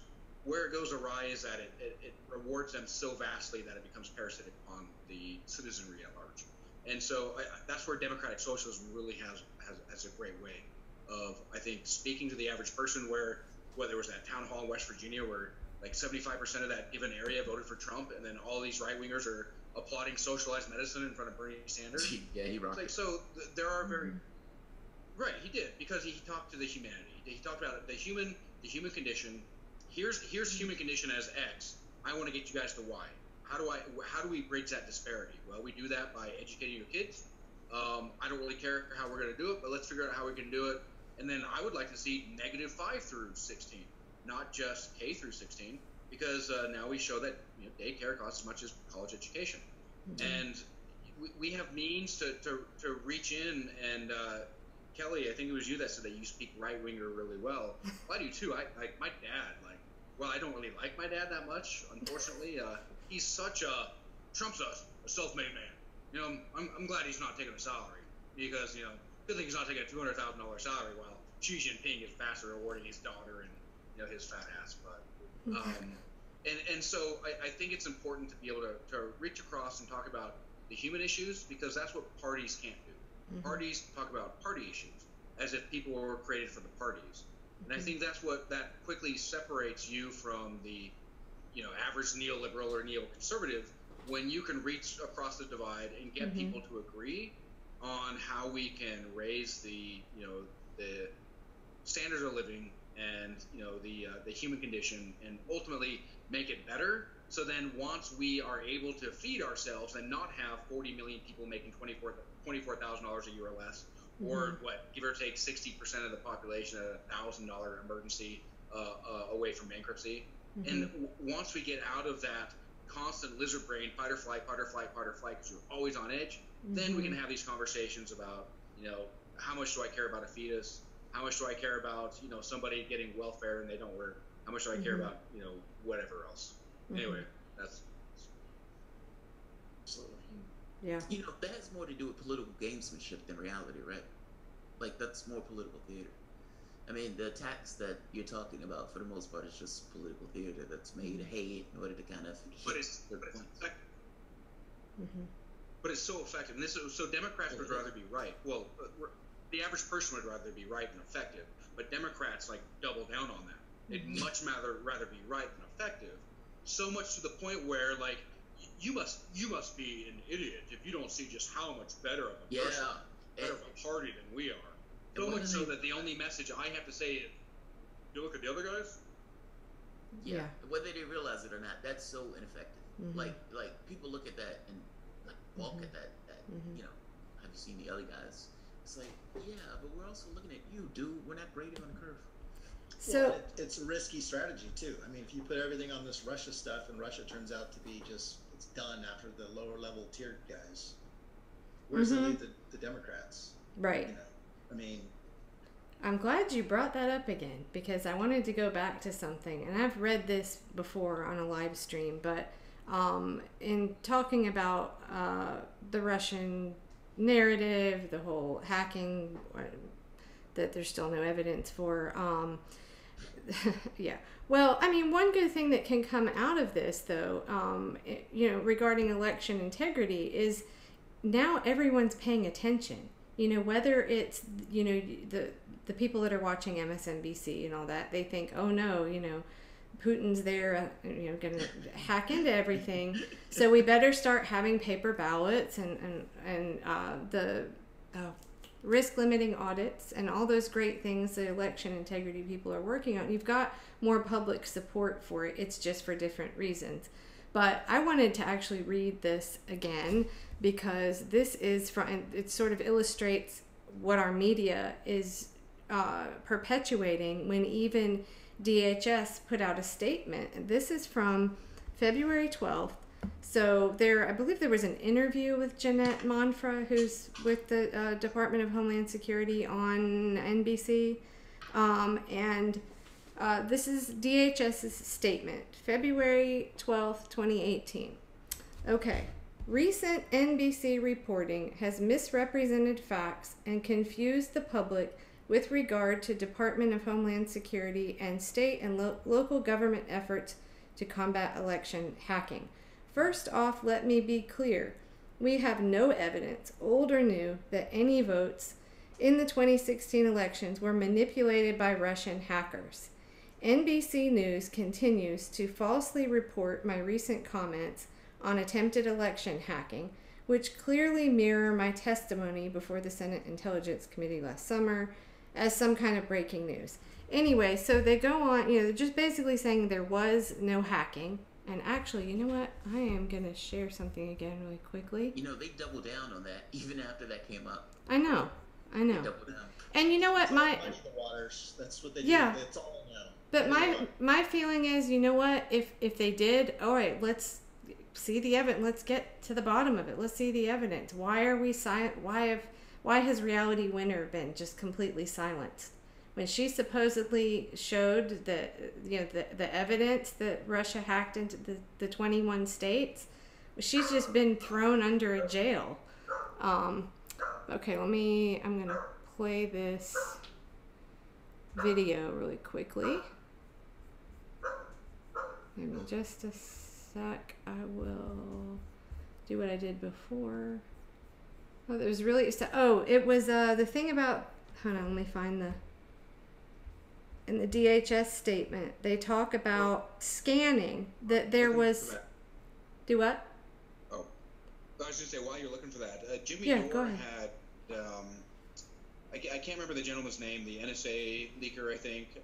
Benny? He mentioned that the download speed was physically impossible for it to be a hack. Like, it had to have been some sort of actual download through some sort of maybe hardware, like a USB drive or an external hard drive or something. Yeah, VIPs, Veteran Intelligence Yeah, Professionals. so Jamarl and I were at the Russiagate and WikiLeaks panel at the Left Forum, and I believe they talked really about good. Yeah, but yeah, they've shown that it would have been had to have been a local, put a thumb drive or something put in okay, so but in the DHS statement they're talking about that there's basically here it is. In the majority, a number of states were the target of Russian government cyber actors seeking vulnerabilities and access to U.S. election infrastructure. In the majority of cases, only preparatory activity like scanning was observed. Okay, so I'm going to put this down here just a sec. There we go. And that scanning process always takes place. I wondered about, I actually put in a FOIA request. I'd never done that before because I wanted to know, I knew that I wasn't going to get anything, but I got 50 pages of 56 were redacted. No way. Very nice. No, they were redacted. That's nice. No, Jamarl, they were redacted. They wouldn't. No, I didn't get anything. It said. So they said pages with blacked out lettering? No. It just said, it said 50 of 56 pages are redacted and the other 6 were referred to other agencies. But I wanted to know, what does this scanning activity mean? Well, somehow I missed this, but there are more videos down below. But just listen to this. Oh, wait. Okay, I hope this is the right clip. And a range of other state election officials. When you characterize these things as attacks, I think that is perhaps overstating what may have happened in the 21 states, as was mentioned over the course of the summer. The majority of the activity was simple scanning. Scanning happens all the time. It's happening right now to a number of probably your websites. Scanning is a regular activity across the web. I would not characterize that as an attack. It's a preparatory step. In terms of those scripts, there are 2 scripts. One script was provided to states that wanted additional information if they were included in that batch of 21. Anyway, there's more below here, but more clips if you're interested. But I wish I had run across that clip earlier. But anyway, yeah. So what does that mean? There's all this ambiguous language and scanning. It just means that, well, I mean, somebody is watching the network, and it just happens. Right, but it's not really a hack. I mean, it's not anybody breaching the system itself. It's more somebody just observing. They're looking for weaknesses in the system. But what we have now, it's not journalism. We have people, the news organizations that are taking statements like this that are, I think, purposefully ambiguous, right? And then they take it and spin it into what they want it. From the previous administrations. Like, I did this story. That's the only reason I remember this. The previous administration, they're talking about people who were in the intelligence community from the prior administration who's essentially bringing this up. Everybody who they communicated with for this story was from the prior administration. Check it out. I could be wrong, but if I remember this correctly, they pulled out a lot of information from people who were in the Obama administration, completely ignoring what's being said in the States, because the States are saying this never took place, and completely ignoring what DHS is saying. Yep. So I mean, that story was fascinating to me because they completely just ignored, they blew off what the government said on that particular issue. It was amazing. Yeah. So now we have, the problem, as I was talking to my neighbor, we don't have news where people that are busy and don't have time to do nothing but research, we don't have news where somebody can just watch half an hour of something and get reporting. It's just it's all biased. So, yeah. Yeah, crazy. We lost trust. Yep. Those institutions. Like when Alex Jones, people are like, oh my God, we need to shut down certain sections of the internet because these people are saying insane things. Their aliens are eating babies and stuff. But Alex Jones would have never really had a platform like talking about where he would have had any level of girth or weight if it wasn't for the failures of the regular media. Exactly. Of the political class. People look at that stuff and they, I would say maybe 40, 50 years ago, if the government said something, they would have believed it. Not now. Not now. Right. It left a vacuum for that. I was just going to say, I think WikiLeaks was a big part of that because people that were actually reading the emails and know the content. I mean, nobody on TV is talking about the content. No, what's his name? Cuomo told us it was illegal for regular people to read them. Remember that? Right, but you've got people that know the news isn't reporting these things because they found that news somewhere else, and so you've got this divide of people that don't trust the news, rightfully so. Right. And that's, like you said, that's why an Alex Jones can exist. Yeah. And that's the problem when Trump says fake news. He's not lying. I mean, so what do you do with that? I mean.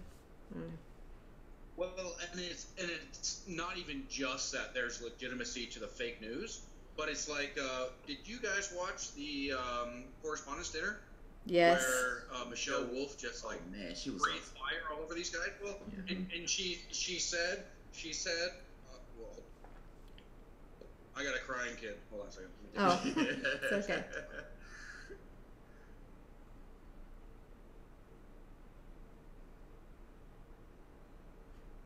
This could be a while. Right. Yeah, well, we know it's terrible. We feel the same way. So, talking about all this stuff. No, I know that Randy Credico stood up and yelled, "God bless Assange," and he got physically removed from the. Where? From the White House Correspondents' Dinner. Oh man, I didn't know about that one. Yeah. He stood up and yelled. God bless. He was scared to talk last time. He was when he was at the restaurant. And it's like, yeah, man, I know you're under a lot of stress. And he's like, yeah, he has all of these penis up his ass. That's weird. Well, with the whole Roger Stone thing, and I don't know. Yeah, I mean, it's not a good position to be in, but the wild part about it is Adam Schiff showed his hand, though. I mean, of everybody, the person who would know whether they get the information from is Assange himself. And I always thought it was weird that they completely ignored Assange as a source of saying, what does Assange know? Nobody, it's like they completely ignored that part. I always thought that was so bizarre. Saying that for whatever reason Assange is biased in this. It's like, but he's the person who would know of everybody on the planet. He would be the one individual, probably more, but the one individual that would definitely know where he gets it from. And he tells Adam Schiff through Credico, look, I'll talk to you about the investigation. And he said, in custody. We can have that. No. Oh, Jamaro, I think you muted yourself accidentally. There you are. Okay, there we go.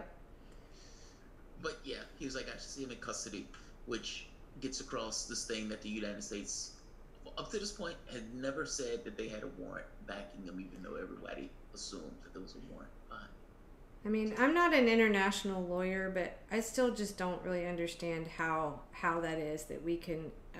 He's not a U.S. citizen. How can he be extradited to the U.S.? I mean, I don't understand on the grounds on which this is happening and how he's still there. I mean, and because international law doesn't exist, at least not for the UN has said that he's being detained. Okay, so there is going to be, I wanted to talk about this more, there is going to be a UN meeting on the persecution of WikiLeaks publisher Julian Assange, Geneva, Palace of Nations. Okay, so this is on Tuesday, 10:30 a.m., 11:30 a.m. So, but I think ever since, I can't pronounce the names. Is it Lenin Moreno? Ever since he became president of Ecuador, I mean, clearly he doesn't want him in that embassy. And it seems, to shut off his internet, to cut off his access at all, and I guess no visitors, nothing. I mean, that is torture. But it goes beyond that. He's even said no political speech. I mean, you've essentially told a journalist that he can't essentially do journalism. But he says, we can start everything back up as long as he doesn't say anything about anything. It's like, what? But you have, I don't know what the real numbers are, but I'm just going to guess. Half of America thinks that, that WikiLeaks, it happened because of Putin, and that's why Hillary lost. I mean, just straight up, that's what they think. So, I mean, I don't know. Well, they just muddy it all up. That's always been the strategy, so people don't know the facts, and they think, oh, Putin stole an election. That's why you'll see half of Twitter is not half, but I mean, that little corner of the world is still saying Putin stole the election. Right. Now, are you getting more bots like recently, do you feel like, or you always probably have had that, right? Lately, I've noticed a lot of accounts following me that are probably... Yeah, me too, actually. Sitting around waiting to attack me somehow. Yeah, when they're like, they look new and they have like 5 people they follow or something, and yeah. None of their propaganda has worked on the internet, at least. I mean, Hillary lost the internet every single day of the election. So but there was that Veritas thing. Big bucks. She made good money. Here now is even pretending to be a progressive again today. Yeah, she made damn good money. She made their money's worth. But so I don't worry about that. They're never going to win the internet. There's too many of us. I mean, it's not a problem there. Right. What was that? Was it Veritas? What? It started with a V. That they decided to. Peter Dow. What? That was it, right? A system to verify facts by putting a code on it himself and say, therefore it's true. Yeah, it was going to be. Peter Dow said, "This is true. You can take this." It's true. And then he put it on big cards. Yeah. It was going to be Twitter for Hillary followers, Twitter for Hillary fans, where it was going to be all facts, right? And it was like taken down like within a day or something, wasn't it? It was so funny. It was hilarious. Crash and burn.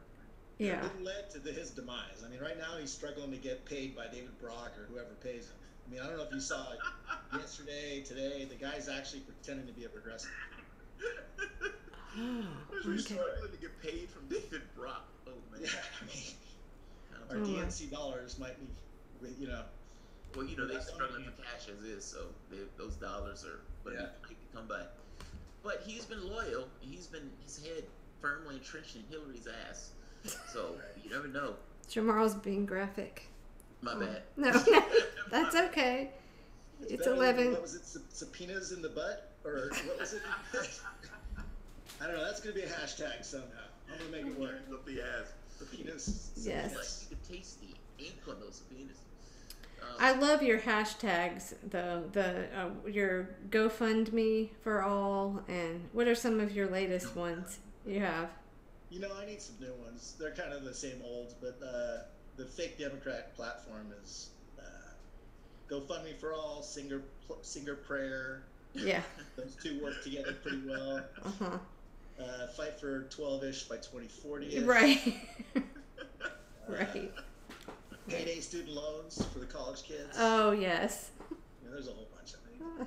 12-ish. That's hilarious. That's hilarious. I loved when you were on Ron Placone's show, because he said, what is the green, he said something about Green New Deal, and you said, is this about weed? Yeah, that was the first time I tried being in character. Oh. That was fun, but new experience for me. Yeah, I think that was good. It's like the way Stephen Colbert can just stay in Stephen Colbert. You know, when he did the White House correspondence. Oh, what a huge disappointment. He was so good. He was so good the first, yeah. He was so good. When he, because he stayed in character. Like, he was right there with George Bush, just hitting him over and over and over again. In character. It was amazing. I mean, can you imagine if you had Colbert and Jon Stewart in 2016 being who they were in 2012? I have a theory about Jon Stewart. You think he's coming out of retirement? I think he saw all this coming and knew he was not going to be able to play along and said, I'm out. Seriously? Oh, so you think he was playing along before? No. I think he knew he wasn't going to be able to do what Colbert has done, basically, and just sell out. I think he saw it coming and was like, nope. I don't know. I mean, he's kind of young to retire. I know he said, he has young kids. But I kind of thought, no, he would have had to have been real. And he knew that wasn't going to fly. So, I don't know. It's just a theory of mine. Jon Stewart is being real. No, I do. I'm saying he is. And he wouldn't have been able to play along with the whole, being the way Stephen Colbert is. I mean, I can't stand watching that. How many of those comedians that we used to think were funny and followed them? My God, Bill Maher, and Stephen Colbert, and Bill Maher thinks it's literally going to be a torn-up constitution. Like, that's how it works. And Trump's just going to say, I'm going to be president for 40 years. Yeah. I mean, he's pushing that narrative. Like, it's that scary. He's such an asshole. Trump's awful, but he's not going to stick around for 20 years. You mentioned Anthony. He's not going to be in 2020, in my opinion. Yeah. I don't think he's going to win in 2020. I know HA is trying to make that argument, but it kind of depends on who they put up, if I'm being honest. If one group could fuck it up, it would be the Democratic Party. But you never know. I mean, sometimes presidents hold on even when the party falls around them. Bill Clinton lost the House and the Senate. Obama lost the House and the Senate. George Bush lost the House and the Senate. So it's possible that Donald Trump does the same. Who knows? Well, you mentioned Anthony Bourdain. Yeah, that really hit me too. And I don't know him. I don't watch a lot of television, but I did have cable a couple 2 years ago. I cut it, but his show was something I watched quite a lot of. And I mean, I think it's very obvious how much good he did, through food, but going to Palestine and sitting down and eating with people, and what he did as a journalist, I don't know, it was just really, really damn sad. But I like what he had to say about Bill Maher. Right. That was good. What was the quote on that? He's a smug idiot that doesn't care to learn. Yeah. He basically was his quote. Give that to me. I'll take that. Yeah, right. It was something like that, and that he wouldn't go back on his show. So. Oh wow, it was that bad. Yeah. It was harsh. It was like he's an elitist, not interested in learning. The truth. I like Bourdain. Yeah. Bourdain and Andrew Zimmerman. I like both of them. Bourdain had this kind of cynical distance in the way he would go about his affairs. It was interesting, and yet not distant. It's hard to explain. I know that sounds weird. It sounds like I'm being contradictory, but I don't think I am. When he would have these heartfelt experiences, even though in the moment it's some distant from those experiences. But of course, he's an American traveling in these foreign countries. trying to get just the flavor and experiencing the society through food. I used to love that show. I used to absolutely love that show. I thought it's probably too late now. I'm gonna send this link to Teddy from the Guion Journal. He joined us one night. He was great. He's a great writer, and he wrote an article about Anthony Bourdain that was really good. I don't know. Have you read much of his stuff, Tomorrow, or anybody? I've seen one or two of his articles, but I haven't seen a huge amount of it. Yeah. I've seen him, like, it's like you run across people just from the information being shared. Yeah, right. You're just kind of dependent on the article. So. Yeah, he really tries to, I think all the writers on Guion Journal try to strip away the labels and just focus on the issues, and I think he catches a lot of heat for it, I think, well, if you do that, you're going to catch heat from one side or the other. So you're a Putin puppet. You're this, you're that. Yep, it's exactly. like, no, I'm just anti-war. Yeah, yeah, and we do need more. Yeah. We do need more of that, and... Go ahead. As somebody who's been to, like, I've been to multiple. I've seen the good that can come from the American Empire. For instance, I was deployed, and this is where things were really strange. Is I got orders to go to Kosovo, so the Balkans. September. I knew that I was going to deploy September 19th, 2001, from March. So from March, I was waiting to deploy for 6 months. 8 days before I deployed, September 11th happened. Oh. So that was a really fucked up, place for me. That's so. But then we went to so the early, right. And so the early '90s, if you recall, was effectively the Muslim purge from the Balkans, where the Serbians were enacting genocide and wiping them off the face of the planet. So I'm sure that there's a way for Americans to steal millions and millions of dollars and maybe mineral rights, but for whatever reason, we stepped in and called bullshit. And so I was a combat medic. I worked for a field hospital, and we would actually go out to little villages and hamlets, go to schools, and these people that would come to us from the entire village to get free medical care, and it was insane. So here I am, effectively like looking like a soldier from a dystopian novel.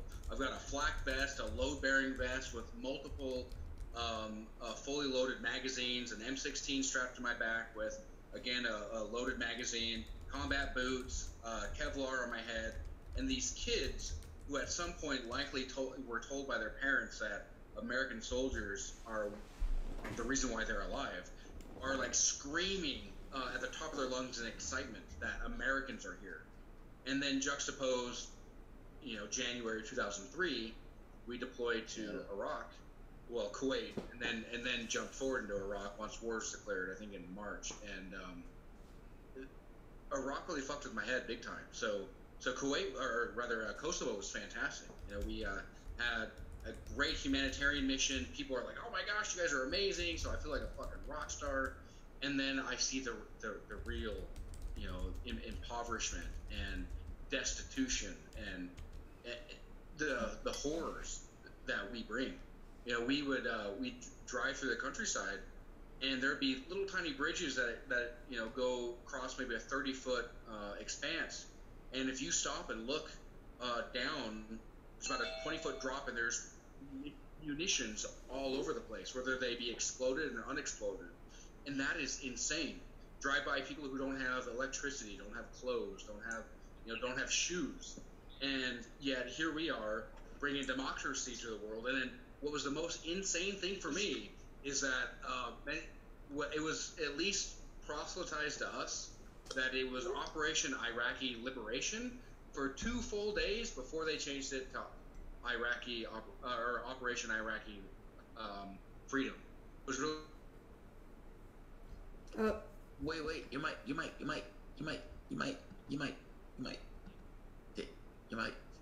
There you go. Very Trumpy. They kind of exposed, their, the reason why they were involved there for oil, Operation Iraqi Liberation, and then like, oh shit, mineral rights, freedom, it's freedom, mineral rights. here's something that a lot of people don't understand. When we call, All right. I think I might get these. I'm probably gonna have to drop off pretty soon. Okay, well, thanks for joining us. Good to see you. Gosh, let's see you then. Yeah. Hey, thanks for having me. You guys are awesome. By the way, for real, Peter Douche, I fucking love you. I love all you guys, but Peter Douche, I have an affinity in my heart. A small place in my heart, real. Well, all right. Hey, you guys take care. If you're having a bad day and fed up with things in the progressive movement, I'll just pop up and see what you've been tweeting and end up just laughing my ass off. So thank you so much for that. Yeah, I thought I was here to make people mad. Oh. I'm actually happy to meet you. It's funny, not knowing who you are, and yet I've been reading your stuff for the past year. And like the guy said, it is fucking hilarious. Like, there are times where you're sitting there laughing your ass off. And when Twitter had, ban your account, I think I was one of those people who were like, free Peter Douche. And coming on my show is like, they're attacking Peter Douche. Just flipping out. Well, that part of it's surreal. I mean, yeah, I would imagine it is. Yeah. I would imagine it is. It feels, as somebody who's had like a copyright strike on YouTube, it feels like somebody's fucking with you from some ethereal palace where it's like somebody is stopping me from doing something that I know I'm not doing anything wrong with, or at the very least I don't believe I'm doing anything wrong, and they're putting their finger on the scale.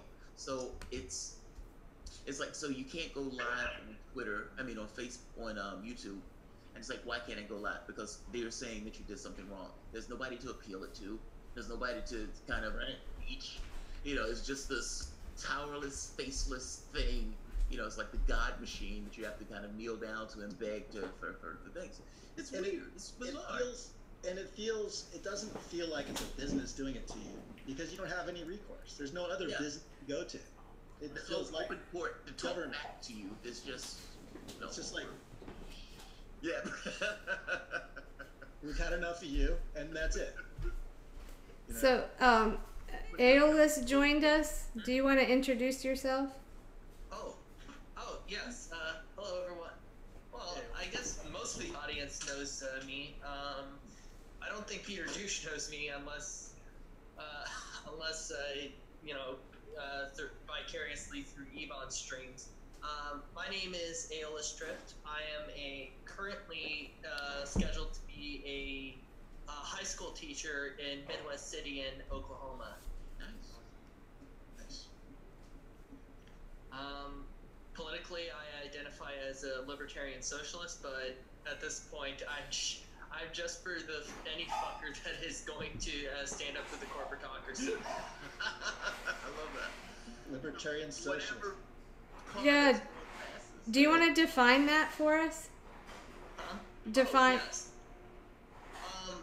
I suspect some of our older audience would probably recognize me for my political stances, but for those who are a bit uninitiated, libertarian socialism is essentially, I guess, is the old-fashioned term used to describe left-wing anarchism. Essentially, my general position is this. It can be summed up as such. Capitalism is shit. Capitalism also can't exist, however, without a vicarious nature with the state. In a sort of way, they are kind of locked in this weird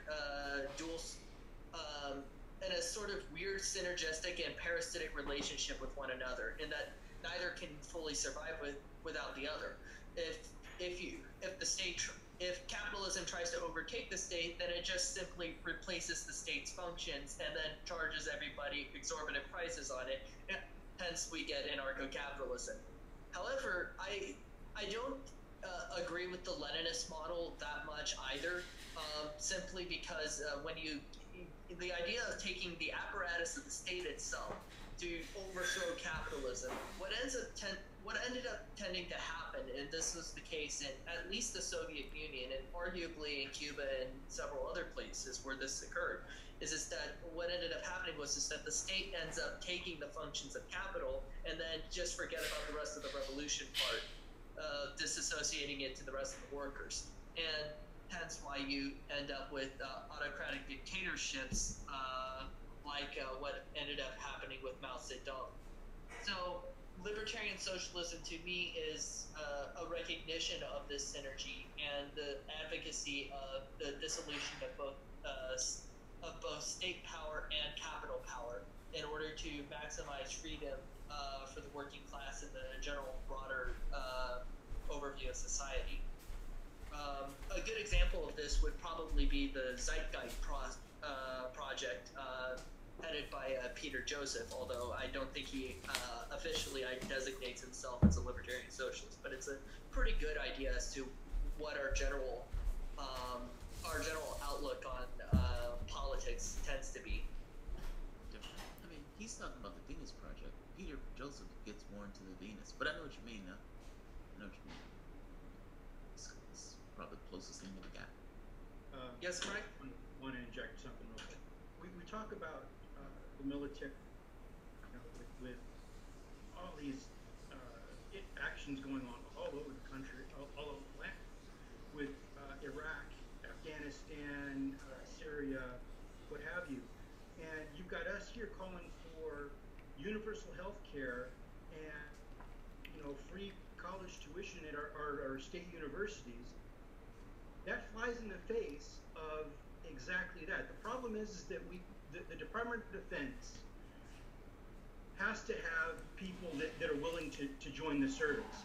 If you give us universal health care and free access to university colleges, there goes, a good portion of depending on to join. And that's why we really have to fight for these things, because it's another way of pushing back against this military interventionist policy. Yeah, I mean, that's one of the things I can't wait to interview one of the libertarian candidates that signed CWAC, because that's all you always hear this. Okay, if you're going to be cut spending here and there, it's always, but don't touch the military spending, and I just don't understand how that That's absurd. Or actually, I'm sorry, not the libertarian. I think it was obviously libertarians usually are not for war or for war spending, right. But I think it was an independent candidate. But anyway, whenever you bring that up, though, they're say they're fiscally conservative, but that is always off limits, and I just don't understand the thinking there. And corporate subsidies, those are usually off limits. Right, exactly. Right. Yeah. Right. All right, guys, I'm gonna head out. Gotta love military Keynesianism. I know, right? Military gals program, but not for nothing else. Only for the military. Well, I started off this stream with the collateral murder video and the RT thing about the soldier on the ground, and that's fine. Our conversations meander, and that's great because we have a lot to talk about. But I just wanted to say again before we go that if you are near a place where you can go to one of the Unity for Julian Assange events, please do check out on Twitter. It's just #Unity4J, and go if you can and be vocal about it. Speak out. It's, to me, I think this is about journalism. Listen to some interviews with John Pilger about Julian Assange and about WikiLeaks. We're seeing supposed journalists on our mainstream media calling for this persecution of him. It's just insane. I don't understand it. So be vocal about it, and I don't know, that's what I'll say. So anybody else? I think it's a hero. I mean, think of think of either the Clinton emails, think of the information you found out from the standpoint of the state surveillance. Yes. Found out that the United States was spying on the entire world. You found out that they were murdering journalists. You found out that they were cheating Sanders, and not just cheating Sanders. You could actually look at it and tell. The release that recently came out showed that the FBI was investigating something that showed up in WikiLeaks, while at the same token still trying to go after WikiLeaks. It's changed our paradigm of the world. And even the CIA files, this idea of the CIA bugging people's television so the television is looking at them, or this idea of the hacking tools that the CIA built, like the CIA built the NSA inside the CIA. This is stuff that you wouldn't have known otherwise. And fact is, how do you know? How do you keep? Look, I take a philosophical view of this thing of you are supposed to be in charge of your government, and how do you know what your government is doing if your government is hiding that stuff behind layers of secrecy because it's either committing waste, fraud, or abuse? But it uses it's state security, state secrets. We can't tell anything about it, and then you find that WikiLeaks has nothing to do with state secrets. It has everything to do with them breaking the law. That's WikiLeaks. And the fact is, how do you know what your government is doing if your government is lying to you about what your government is doing? That story that you just showed, they outright lied about killing the person. Outright lied, like shamelessly lied, saying that there were no casualties in this particular thing. And then you start comparing that to the rest of the casualties that was taking place. Jesus Christ, I can't talk. The rest of the casualties that was taking place in that war, and you start thinking, in some of these cases, in some stints, I think it was like a 5-month stint, 90% of the people were civilians. Like, that's a mind-blowing thing. In that thing, they just murdered X number of civilians, including injuring multiple kids. But that's replicated over and over and over again. It's just so happened that there's not videotape of the people being murdered in those cases. What Julian Assange did was eye-opening. And you know, unfortunately, I don't have this idea that just because you do good follows you. It's something I had to break myself out of. People think that, you know, you watch the movies, like, this guy's a good guy, and it works out. Well, not so much. You know, our leaders were shot. Martin Luther King was shot. Malcolm X was shot. JFK was shot. Bobby Kennedy was shot. But Medgar Evers was shot. You can go down the list. You know, just because you're doing good doesn't necessarily mean that good follows you, especially when you're pushing up against a power structure that doesn't like what you're doing. Right. If equal is power, it's great.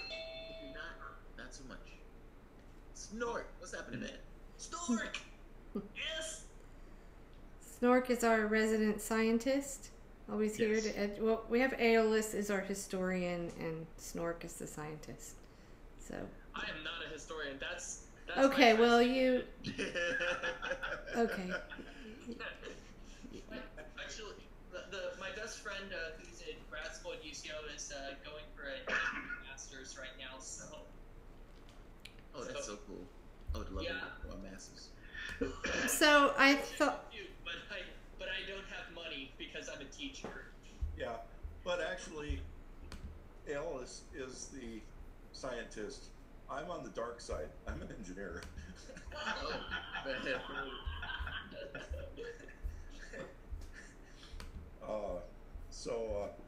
Yeah, I'm sorry I didn't jump in earlier, but trying to keep as current as possible. And I'm more toward the conspiracy theory anyway. And all the way back to the Hillary Trump, I still believe that Trump was hired by Hillary to be a possible person she could win against. And it went wild. And I believe the people paying for it were the news media. It's part of the military-industrial complex that was never added by Eisenhower because he didn't foresee the power. But they are the ones who earned the most money. Well, there's the Pied Piper thing. I mean, in WikiLeaks. Whenever Trump was beating Hillary, he would come out with something so against what any advisor would tell somebody. And it was like, Hillary's winning, you've got to appear more racist. Hillary's winning, you've got to appear more racist. Hillary's winning. More racist. Drug dealers. How is that? That's and yes, every time, whatever he did was something that would increase the news eyeballs. Right. Always. Yeah. Well, I think they had the pussy tape, so they thought, nothing matters. Well, do you remember? I think that was fabricated. We've got nothing to lose. That was the like day they did that right as WikiLeaks was dropping something. I don't remember which one, but they did that. Wiki came out the next day or the same day. They released first, and then Wiki was after the tape. I knew she was in trouble when the Grab Him by the Pussy tape came out, and she couldn't make a gap. Yeah, you can't bounce back from that. Yeah, she couldn't pull away from him. Nope. You just had to tape with the guy talking about grabbing some woman by the pussy. It's like, oh, this looks bad, man. How can't you litigate that argument better than she does? Please stop. To substantiate that. Oh, sorry. No, go ahead. To substantiate that, let's go back to how the media treated Trump and Hillary versus how they treated every other candidate. No matter what, they went along with whatever Trump did. They didn't so much blast Trump for it, but they made sure to pick off every other Republican and then pick off every other possibility that could go against Hillary, and thinking that Hillary would win. Right. I still think that night was almost as much of a surprise to everybody. Mm-hmm. You know, including Trump. Including Trump, yeah. I think so. Trump was probably the most surprised person on the planet when he was watching the returns. He was like, kind oh of my God, I won. It kind of reminds me of this one German politician. I was about 16 at the time, and there was a mayoral candidate in, I think, either Tokyo or Osaka, who was running for the, I think, either the Communist or the Anarchist Party. And his basic platform was, I am here to blow the whole system up. And if I get voted in, I think the entirety of Japan is going to freak out. And so will I. Well, I think Trump would have done better with that. Yeah. Honestly. Yeah. But, I mean, wasn't that kind of the thing? I mean, you might have said, make America great again and everything else, but I think everybody else looked at Trump as like, oh my God, this guy is something fundamentally different. Yeah, But I he's don't gonna, think he's gonna upset the apple cart. I just don't know that the racism was that big of a feature. I mean, he used it, but I don't think he needed it. He could have found a coalition without it. Mm-hmm. In fact, I think it hurt him, if anything else. I mean, I think they would have, the Republican Party was going to get that group anyway. Like, that was going to be it. Not being racist, he would have been better off.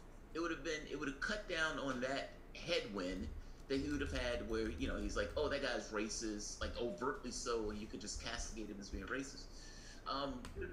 Saying that Mexicans are rapists and drug dealers is somewhat problematic, especially when you're starting your campaign.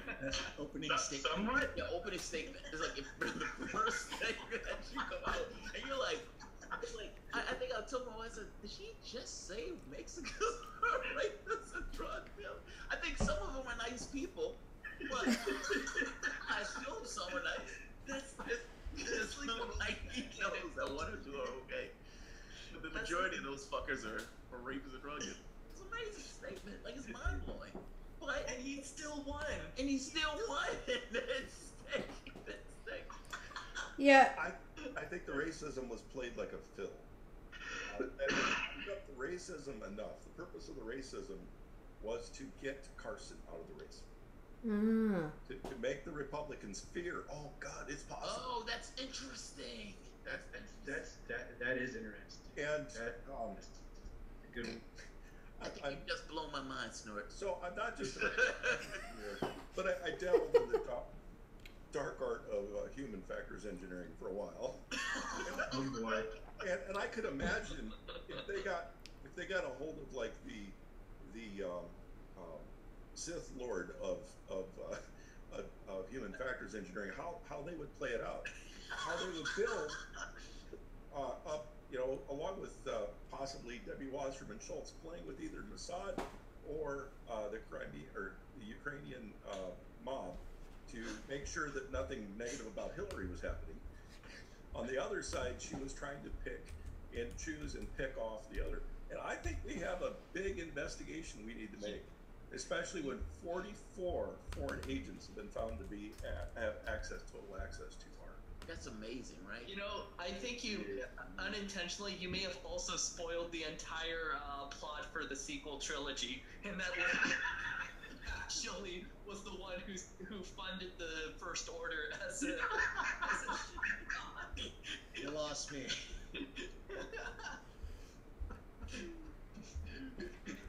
Oh, you cracked the code, man! You cracked the code! You have to remember where human factors got its start. The Germans wanted people that were defusing bombs.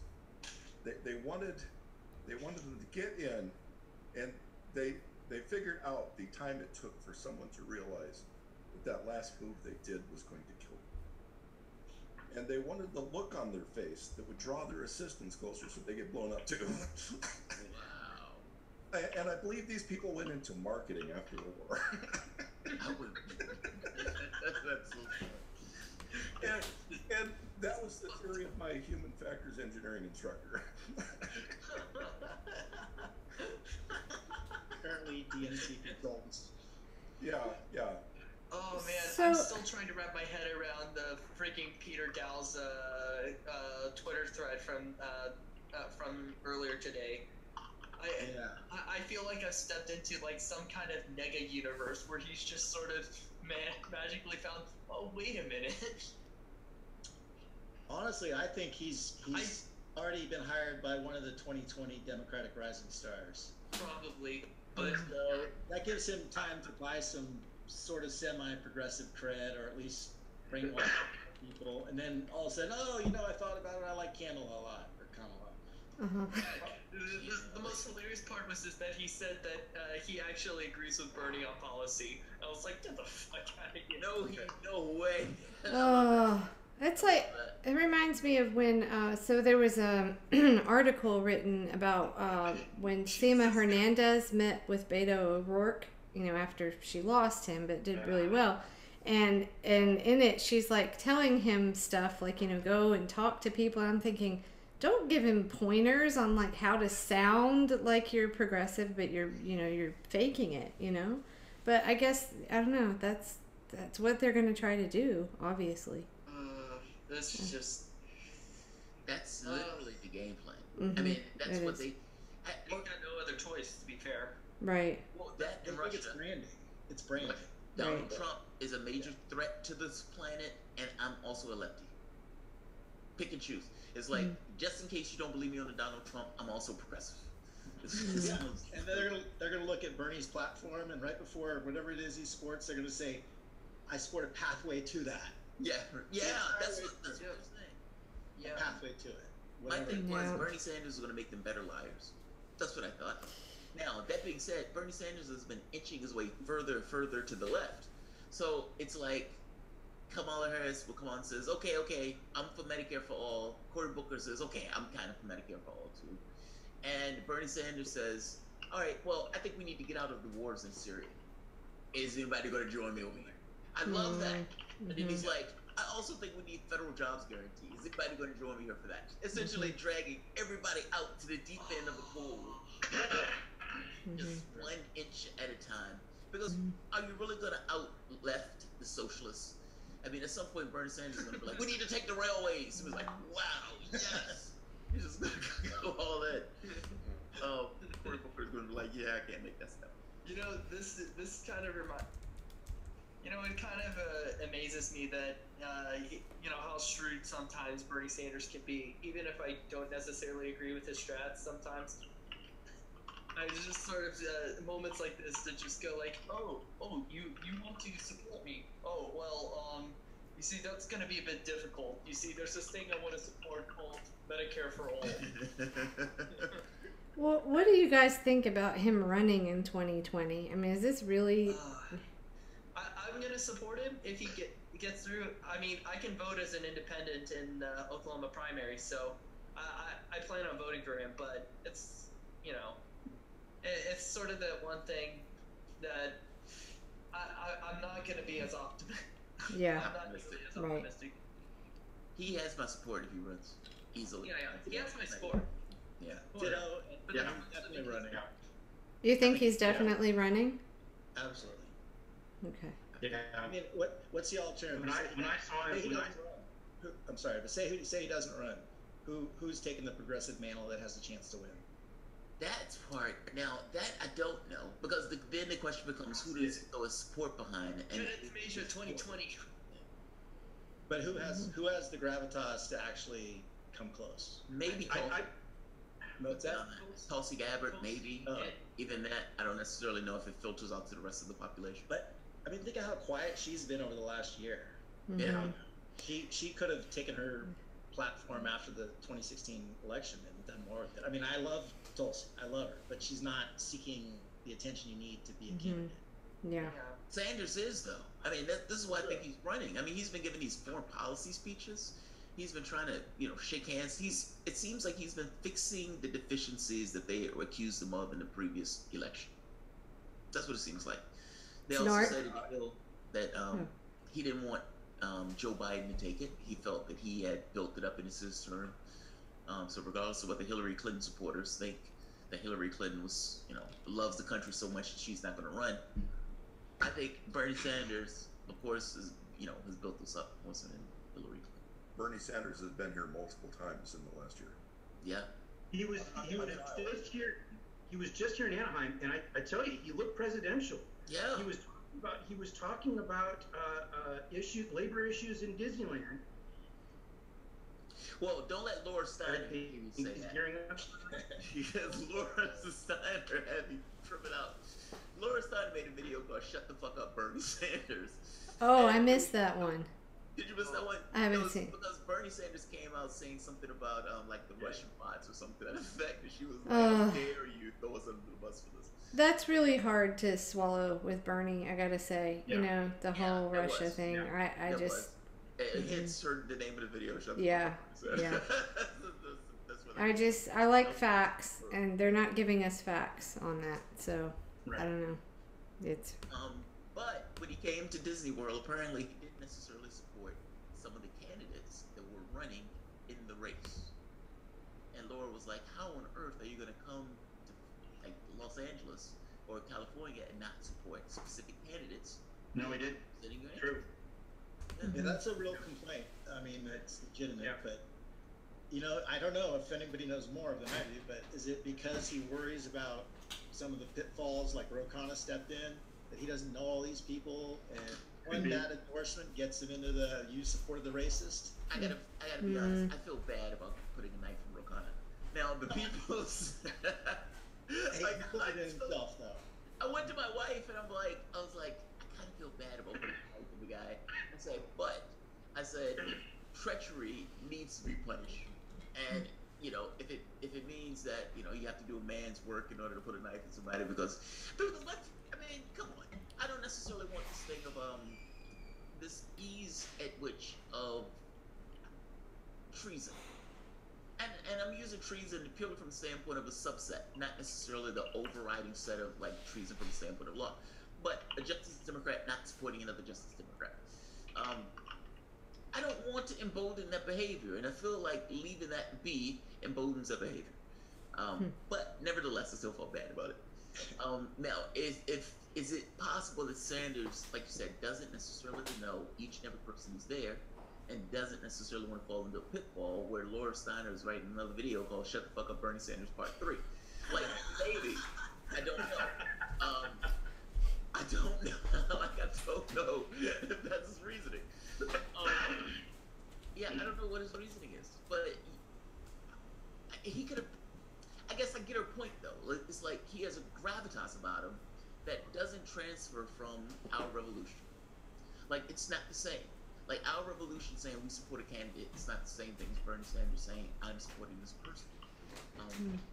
I think that was the intention. I think our revolution got off to a slow start, and I think now Nina has really rebuilt it into something that is like sort of the grassroots campaign for 2020 already.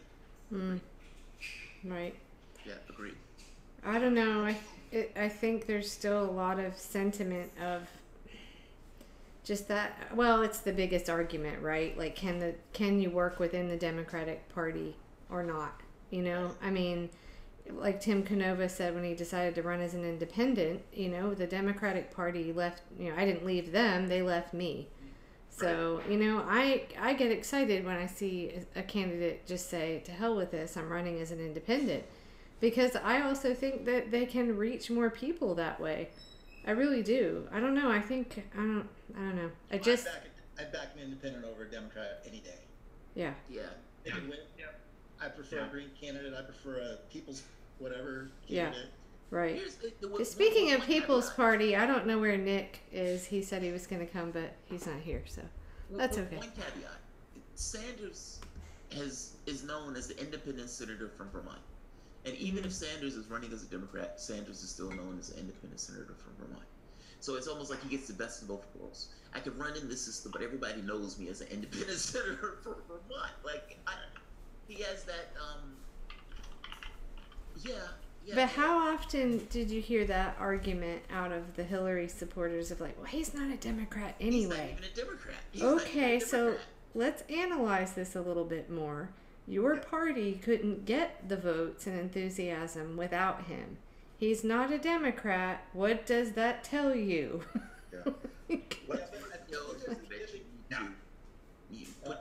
Rig the election a little bit better. And what I mean is, like, put your thumb on a scale to be a little bit more undemocratic because these lefties are trying to get in office. And let's put the dark hat back on. Well, you know that it's Russia that's trying to get rid of the superdelegates. So yeah.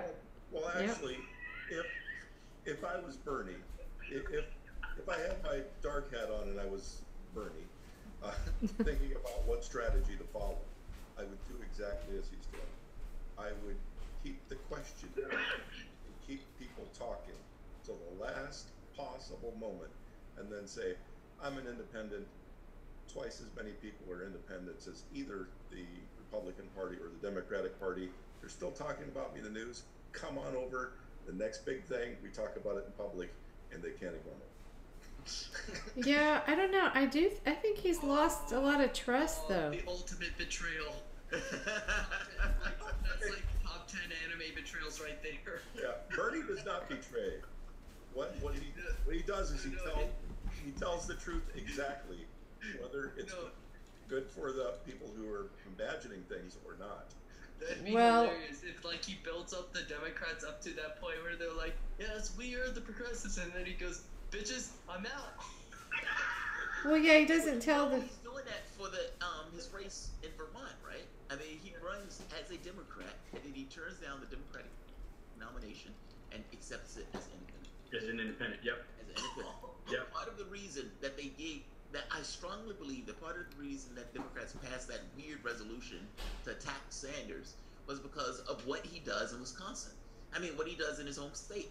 Imagine for the moment that Sanders runs in the Democratic primary, wins the Democratic primary, and says, yeah, I'm not going to accept the Democratic nomination. I'm going to run as an independent.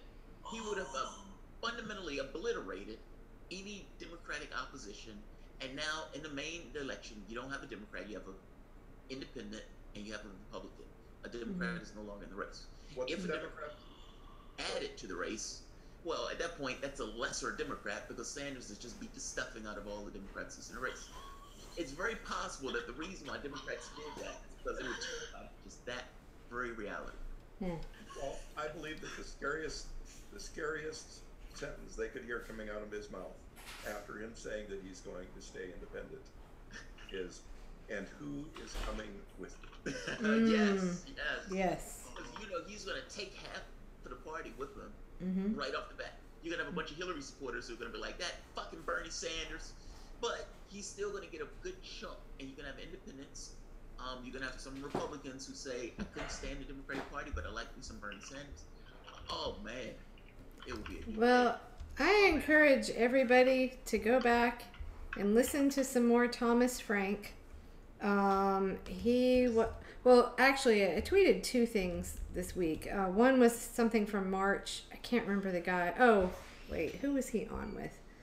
I can't remember the guy's name. It's a show. He's a lefty, I think. But I tweeted that, and also there was a great conversation between Thomas Frank and Robert Scheer. Now, this was back in 2016. But, I think to continue to ignore the fact that it's the independent, it's the populist agenda that people want, that they're going to respond to, and to continue to ignore that, I don't know.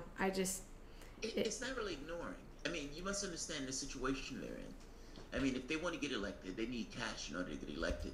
Democrats are not going to pay for a populist agenda. No. I don't think they're going to pay for a populist agenda. I think that when you have a main candidate, that candidate is this kind of proxy between a conversation between the plutocratic class and everybody else. And ultimately, that candidate goes to them and says, look, I need to be able to give them Medicare for all, otherwise I can't get elected. And they're saying, go, my son, yes, we'll do it. In which case, they go back and they say, hey, I'm for Medicare for all now, I can run it. Now, I don't think it's that overt, but I do think it's to some degree, can I get money pushing this particular Medicare for all, and will people give me money for this? And if they believe that I need this to get elected, then I may be able to pull this off. If you're talking about a populist agenda, a real populist agenda, you are talking about something that is antithetical to that class. Mm-hmm. And nobody in their right mind is going to pay, you know what I mean?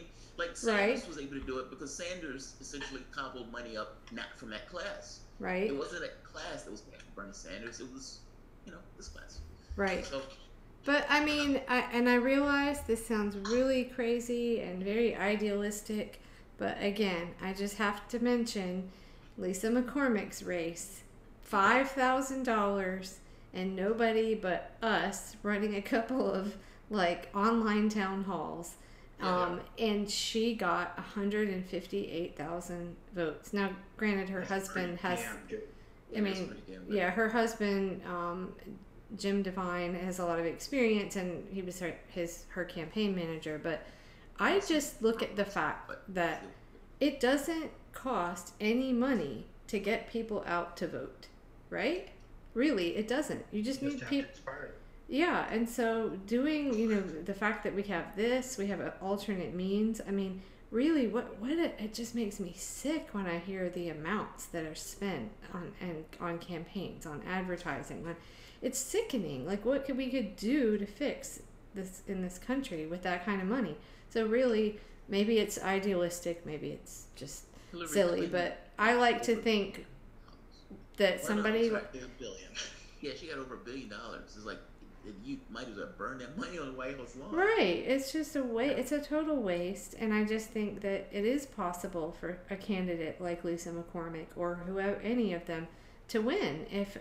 We've got a giant issue of election integrity, but there's a lot of work being done in that. So I think the whole thing about money and media advertising and all of that, it's possible that could be bypassed, So...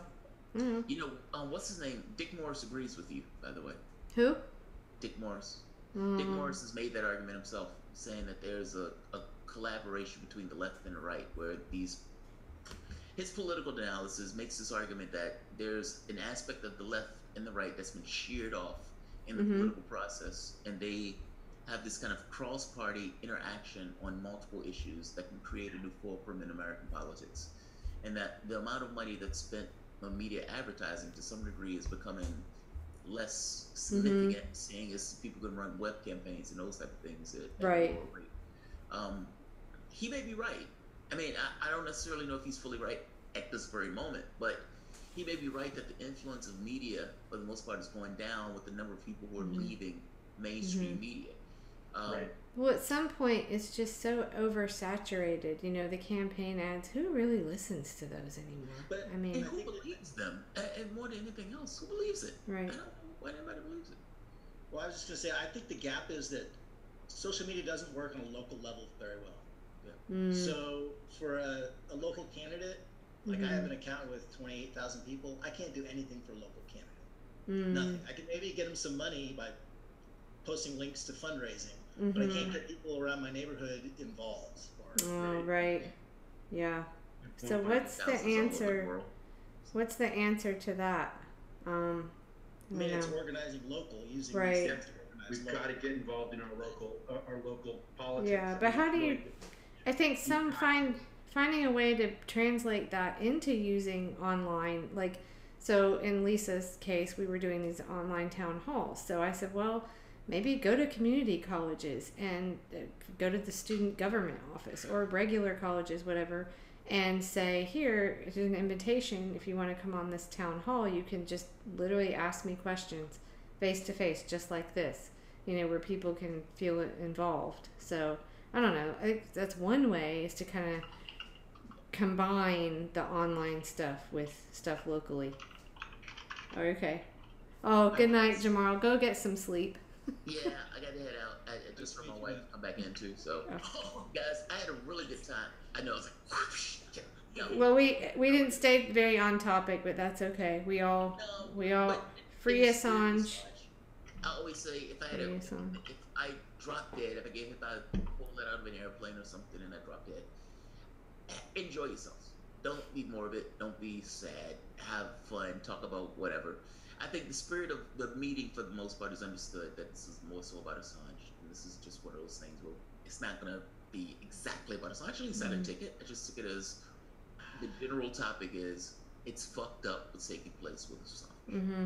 If nothing else, we want to draw attention to it, even if we can't necessarily do anything per se about it. I think that was what was on my mind this week when I wanted to do this tonight, and I think maybe it had something to do with Anthony Bourdain, and I just felt this like, oh my God, like that can't be next. You know, I mean, we haven't heard from Assange in what, 3 months, and it just, I think that's going to be a loss to. I mean, it's just so wrong. It's so wrong. So I don't know. I think I will probably see if I can make it to the in-person thing. So I encourage anybody, go if you can. I guess. Right. Yeah. Good night. Sleep, Jamal. Don't be up at 4 a.m. Waking up tomorrow morning, finding out you did another video at 4. No, there's no more video. You're great. You cover everything. No, he's on video now. No, you're great and covering everything, but you really gotta sleep. I don't sleep all that well. I know, me either. It's like, let's just do a video. Fuck it, why not? It's Yeah. like it's 3 in the morning. There's nothing else to do. Everybody else sleep. Have at it. Oh, I'm an hour behind you. Oh, you say you are? Sometimes I know it's time to go to bed when I see you come on. It's like it's 4 in the morning. It's okay. Yeah, Jamal, you and I are up way past the West Coast people. They're like, I'm going to bed, and we're still up. Yeah, we're nighthawks. The funny part is my wife gets up so early in the morning, and I don't function all that well in the morning. I function better at night, like going into the night, into the next day. She functions better early in the morning. So she's in bed at like 8 o'clock, something to that effect, some ridiculous amount of time. Oh, that's the kid. Wait, where's the cat's little hat? Oh, this guy? Sorry. Didn't mean to stop on you there, tomorrow. Yo, you're fine. No, that pit. Upstage me. I'm letting you go. Look at my cat so he can escape. I think that cat's as big as mine is. You had a little GIF. Maybe that wasn't your own cat. I don't know. Maybe it was your cat that had the hat, the knit pink hat on. I put that up sometimes, but That's so funny. The cat with the... All that fatness is because he's resisting. So. Oh. The resistance. Yeah, exactly. Oh, God. All right, guys. All right. Good night, Jamal. Bye-bye. Well, I know that Nick Brana is a night owl also, but he said he was going to come on, but I don't see him here, or haven't heard back from him. So anyway, we'll try it again. We're having a caucus. It's a very important caucus that I haven't seen in the news. So Iowa has more than one caucus. There's an official one. There was a convention in Iowa today where they picked the new governor, lieutenant governor candidate, whatever. But for Monday afternoon at 5 p.m. is what's called the hot dog caucus. And that's where Northeast Iowa gets together. They buy hot dogs depending on which candidate they want to go for president. And since there is no other active party in Iowa, I participate with the Democrats. I do my best to help them get a good progressive candidate. Although I think I upset a lot of people, but I do get to keep up on the news of what's happening, and I think I get a very good understanding of what's happening. And I try to be a decent citizen and attend as many meetings as I can and offer suggestions. I don't see them followed up, especially they look at me like, what?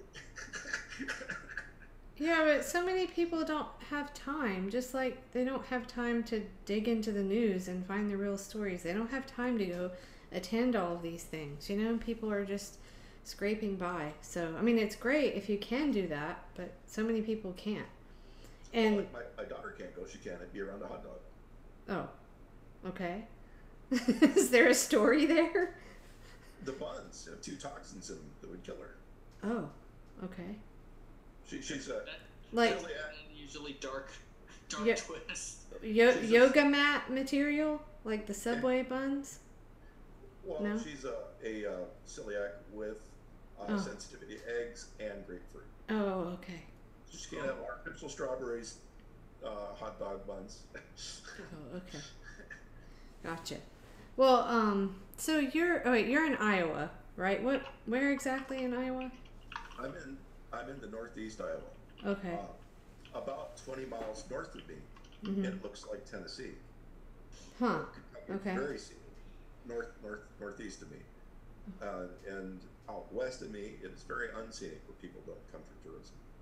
Ah, okay. Well, so the reason I ask is to get back to what Thomas Frank was saying. You know, he's from Kansas, and he was talking about just how, like, I guess middle America, you know, how the Democrats left the working class and all that. Is that, do you not hear a lot of that on the, I guess when you're going to... I hear what isn't making in the news.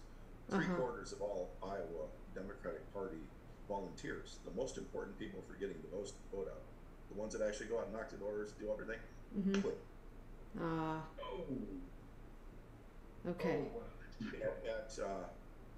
At our caucuses this year, there was a massive number of precincts where we couldn't get not only a voter to show up, we couldn't get anybody to show up to. We had to have somebody at each precinct actually file the paperwork and sign that's what their precinct wanted. We had all these precincts where nobody showed up. We couldn't even do the paperwork. Realistically, it could be an issue that, you know, we can't vote from those county, or those not county, but those precincts, because they did not have anybody to represent them. Okay, what district are you in? I am in Iowa District. That's okay. Most people don't know. It's okay. I think 64. I'm in the Congressional Federal District 1. Okay. Who's your, name somebody that... Bloom is the Bloom? Republican representative from our state for District 1. We have Abby Finkenauer running against him. Okay. I can't spell it easily. Okay. I was just curious to look up kind of the numbers because something I like to do, you know, just for fun. Well, again, we mess it up for the whole rest of the country. So I feel, even though I'm an Iowan and I'm probably biased, I feel that the Iowa caucus needs to be paid attention to long before the night. Yes, we have every bit of collusion. If it's going to happen, the early clues are going to start here. The people who secretly want to run for candidate, we already have them sneaking into the state. We have them calling up the locals and saying, when's our next meeting that possibly might be able to attend and talk to some of our people. There's people out there that want to be president that we haven't seen the names in the news yet. And since they don't want to disclose, I'm not going to disclose here. But you know, to the ones who are running and have shafted us in the past, I wish Jamaro was still here because I don't want to say anything in his absence. But he had a statement where, you know, about punishment, where, you know, and personally, sometimes you have to learn from Hitler. I think that we need to devastate those who shaft us. And when Cory Booker voted against our he has to be made an example of. This is serious business. We can't kill him. I do not suggest any personal or property-wise damage to the person. However, we do have the obligation to Stop. Sorry. And the same thing with Kamala Harris. This is not the time to say, oh, I believe in healthcare now.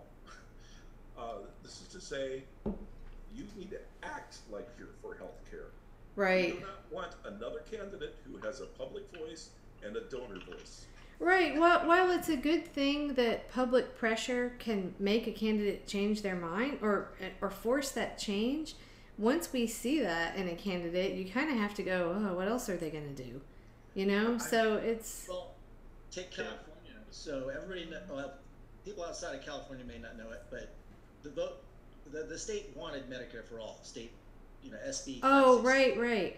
Yeah, right. So this is a perfect example of how the system works or doesn't work.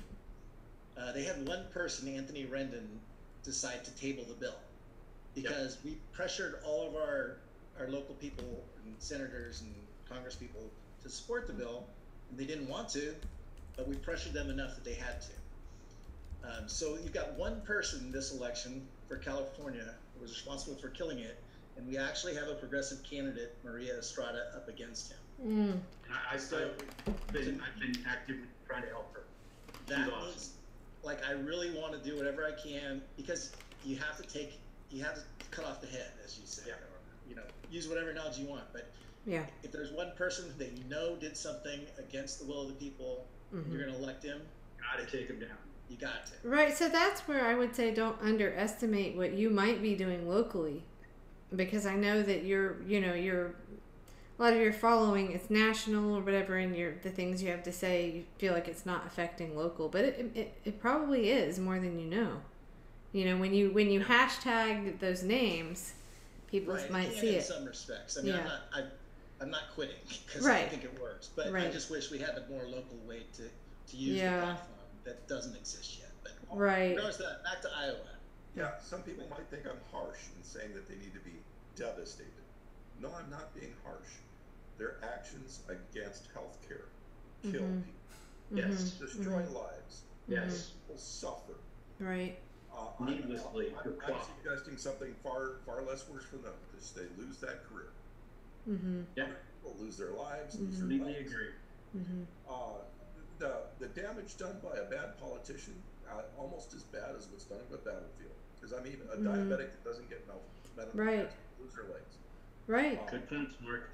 People that have mental issues that can't get mental health, that's devastating. People that can't get their teeth fixed because they don't have a $5 copay, that's devastating. So I think that Camilla Harris, bang, we need to make her nothing. Taken down. Yes. Cory Booker, why are they being brought up? We need to make the news agencies look stupid every time they even suggest. If he could just run into a few more burning buildings, then it'll save him. I'm not wishing any harm. He can go save some more people. I don't have much of a voice on Twitter. In fact, I'm pretty quiet. But I do think that we need as many Twitter followers as possible to say, Camilla Harris, no, get out of our life. We do not want to see you. Cory Booker, Democratic Party, put him up, we walk. Those are my top two. Mine too. Joe Biden, hey, let's see, what did Joe do?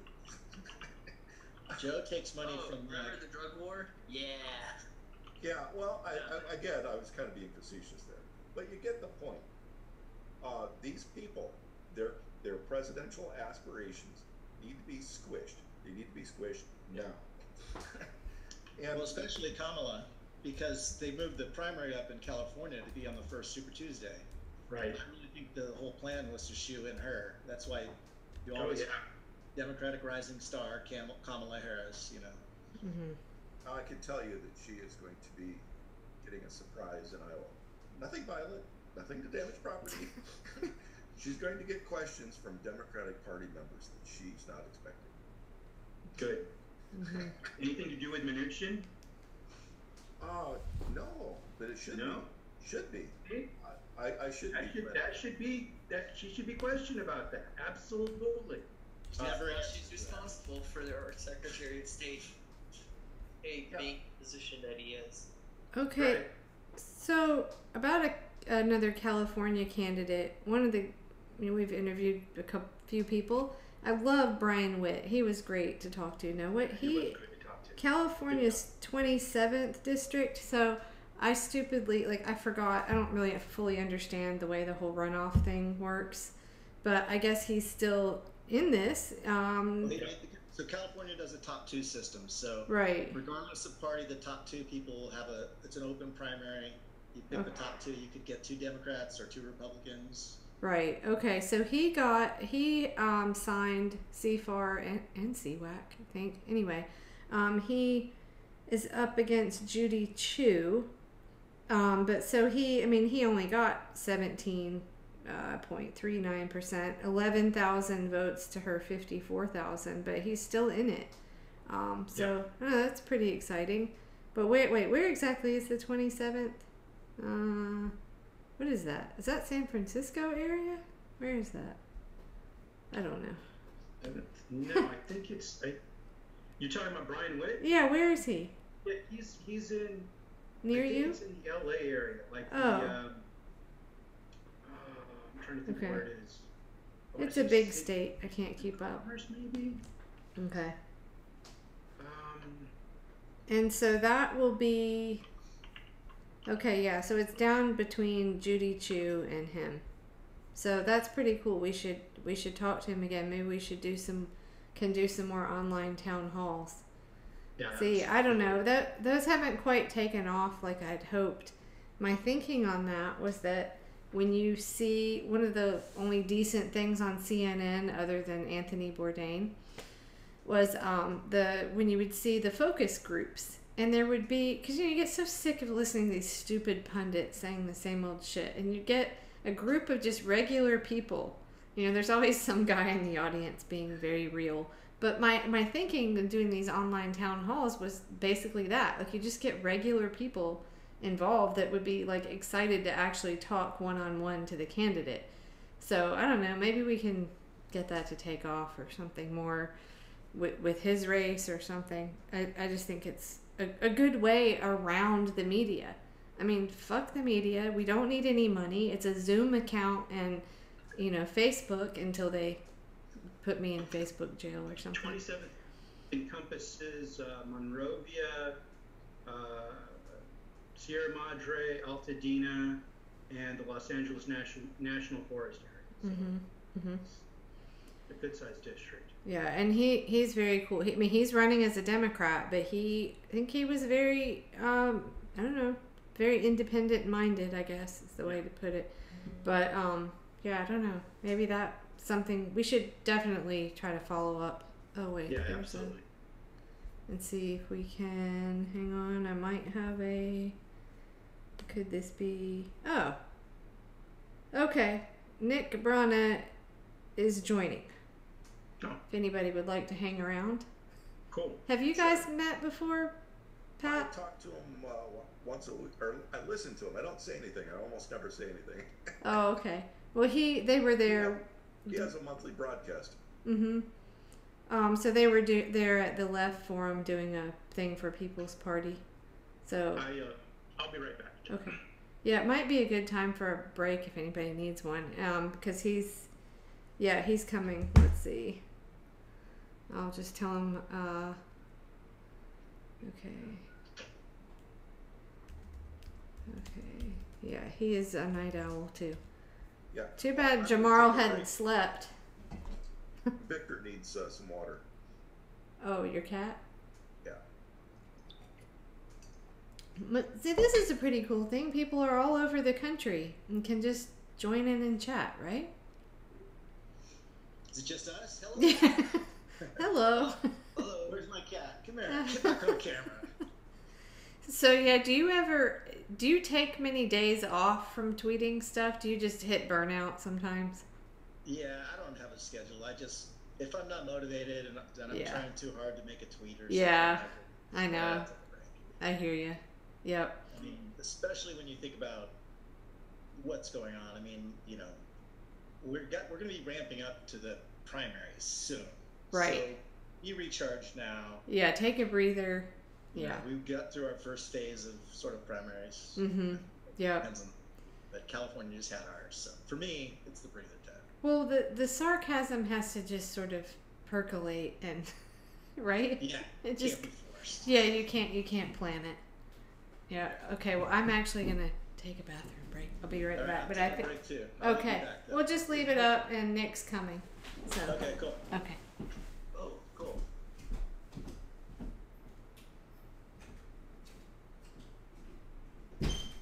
Wait, where does that leave me?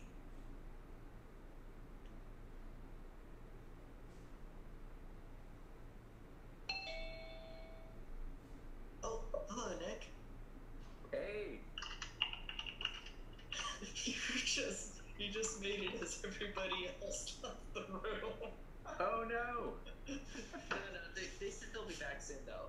I think they're just going for a 5-minute break. Cool. Well, who's with us? Let me see. We have Snork. We have Brian, Peter Douche, and obviously Miss Kelly Lane. Awesome. And I'm here. Well, but nobody knows me, so I'll get it. How are you guys? We've been doing pretty good. Was just been chatting a little bit about the news, talking a little bit about the vigils for Assange, given his current situation at the Ecuadorian embassy. Yeah. And then it just kind of wildly diverged to several other topics that I'm not honestly sure how we got there. That's great. Is Jamarl still here? Unfortunately, Jamal just had to hit to bed. His wife returned home, and we didn't want him getting caught.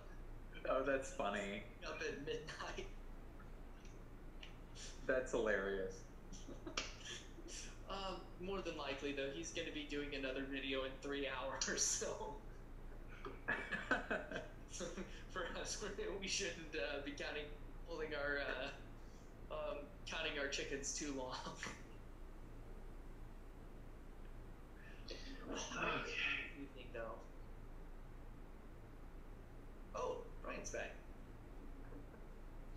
Hey, Nick. Good to meet you. Hi, Brian. Good to meet you. Kelly should be back any minute, and so should everybody else. We're just break. It's an intermission. Oh, Exactly. hi, Nick. Yeah. Long time no see.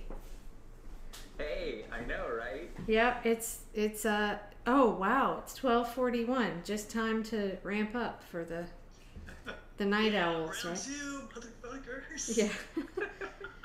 You know, Nick. Knowing Jamarl, you probably covered like all sorts of amazing Oh my things. goodness. Well, we started out, I actually played the collateral murder video on Facebook.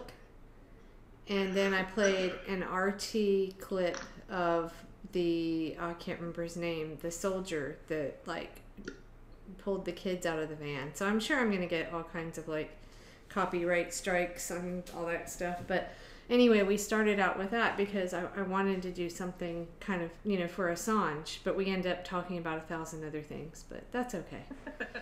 That's the way it goes. And Jamarl hadn't slept apparently since, I don't know, 24 hours or something. So Oh, that sounds like him. yes. Let's do it, Nick. Yeah. How you doing, man? Hey, how's it going? 3 more hours of this. 3 more hours. Did you guys set a time that you were gonna go like 6 hours or something? No. No, we just end up running over. Yeah. considerably. It's Yeah. literally a vigil until Assange is out. Wow. Yeah. Yeah, we're literally gonna stay We're out. gonna be here a while. Yeah. We're going to be here a while. No, they did do, you guys probably saw some of those, right? Where they had various whistleblowers come on. Yeah. Kiriakou and, yeah. The left and the right both. Yeah. Oh, did they do that recently? Well, it's Susie Dawson and Elizabeth Voss. They've been doing those vigils online. I think, I'm not sure when the next one is. Maybe early July or something. But yeah, it just it's very upsetting. I just kept thinking, you know, seeing the royal wedding crowds like filling the streets. And I looked on the map and I'm like, wow, 2 miles away is Assange sitting in the Ecuadorian embassy, cut off from everyone. Can we move this ridiculous crowd with these stupid ass hats on over to in front of the Ecuadorian embassy? I mean, it's just more people will pay attention to Meghan, whatever the hell her name is, Markle, than what's going on with Assange, or they just they still celebrate monarchy. Oh, it's gross. I know. I can't stand it. Jeremy Corbyn had some great tweets during the royal wedding. Anybody see those? I retweeted a couple. No. Oh yeah, they were great. I don't remember exactly what he said, but basically just kind of death to the monarchy. I mean, he was not holding back. I mean, cover it for 5 minutes, but like 48 hours straight. Right. Yeah. Did you guys imagine if the news was divided by like the scale of the problems that exist? And so news hours were allotted that way. And so they, someone went through and did a calculation. Heart disease kills this many people. Terrorism kills this many people, so it gets 10 seconds. And then, and then so poverty kills this many people. Political corruption kills this many people. So we're going to cover, that's going to be enormous, like money in politics, Or just go with the top 20 on Twitter. Yeah. Oh. The trending. Oh my God. You still get your Beyonce, but then you get a little WikiLeaks. You're right. I saw that. That would be more substantive. It would. Yes, it would. Amazing. It'd still be awful. But. Well, I saw that earlier that Beyonce was trending. You see those and. I just pulled that out of my butt. So. Oh, you did? Actually. I have no idea. Yeah. Who? Like, I always say with celebrities, context is important. But once you get the context, you can either pick it up or leave it. Like, I don't need to know about every scandal that a celebrity gets themselves into. Right. Like, as long as they're not like actively trying to hurt people, I really don't mind. Hang on just a second. Well, I think that we will know that we have all achieved our mission in creating a better world. One of the ways that we'll know is when Julian Assange is regarded as a hero of the 21st century. Yeah, I think so. I think when history looks back, they're going to see that this was a guy who stood up to the establishment and willing to just shut up and go. I think that's huge. Right. The mainstream media and the left, for the most part, loved that he was digging up all that dirt on Bush. But as soon as he went after Hillary, they started bashing him. If you're going to be honest about corruption, then be honest. Yep. Yeah. The guy had the balls to call it out. I mean, you got to give him props for it. Yeah, but when you realize that most people just don't know, they have so little information, and it's a one sentence, Russia, had something to do with WikiLeaks, and that's what caused Hillary to lose. And that's as much as far as it goes for a lot of people. They don't have any idea what's really the truth. They don't have any idea that journalism is under fire right now. They don't know who the hell John Pilger is. They know who Rachel Maddow is, and that's it. It's really sad. I think it's just sad. I think we're in a bubble too. I mean, well, that's yeah. Everybody's in a bubble. Yeah, but I mean, I think a lot of people on the left don't realize how much people don't know. Like, we don't realize that most people don't know who Debbie Wasserman Schultz is. Most people don't know who Tom Perez is. Most people don't know who Cory Booker is even. And the watchers, they know Cory Booker, they know Kamala, but get aside from that bubble and they don't even know who they are. So, the news really does inform the populace. Right. Well, I mean, Debbie Wasserman Schultz, maybe a few more know her name because of what happened But I mean, I couldn't exactly tell when I was talking to my neighbor earlier if she really knew who she was or not. But I was talking about election stuff, election integrity, and about, she didn't know who Tim Canova was. And I said, okay, well, he was, in the race against Debbie Wasserman Schultz. And she kind of looked, I don't know, I'm not sure. I hope she knew, but she didn't fucking know.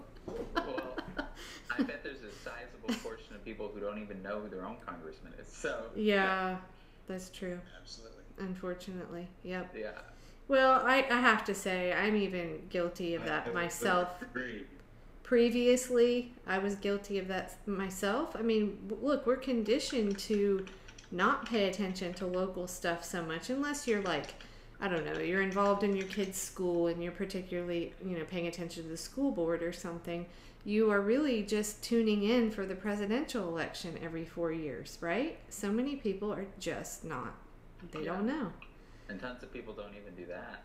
Well, right. Yeah, like... two debates. Yeah.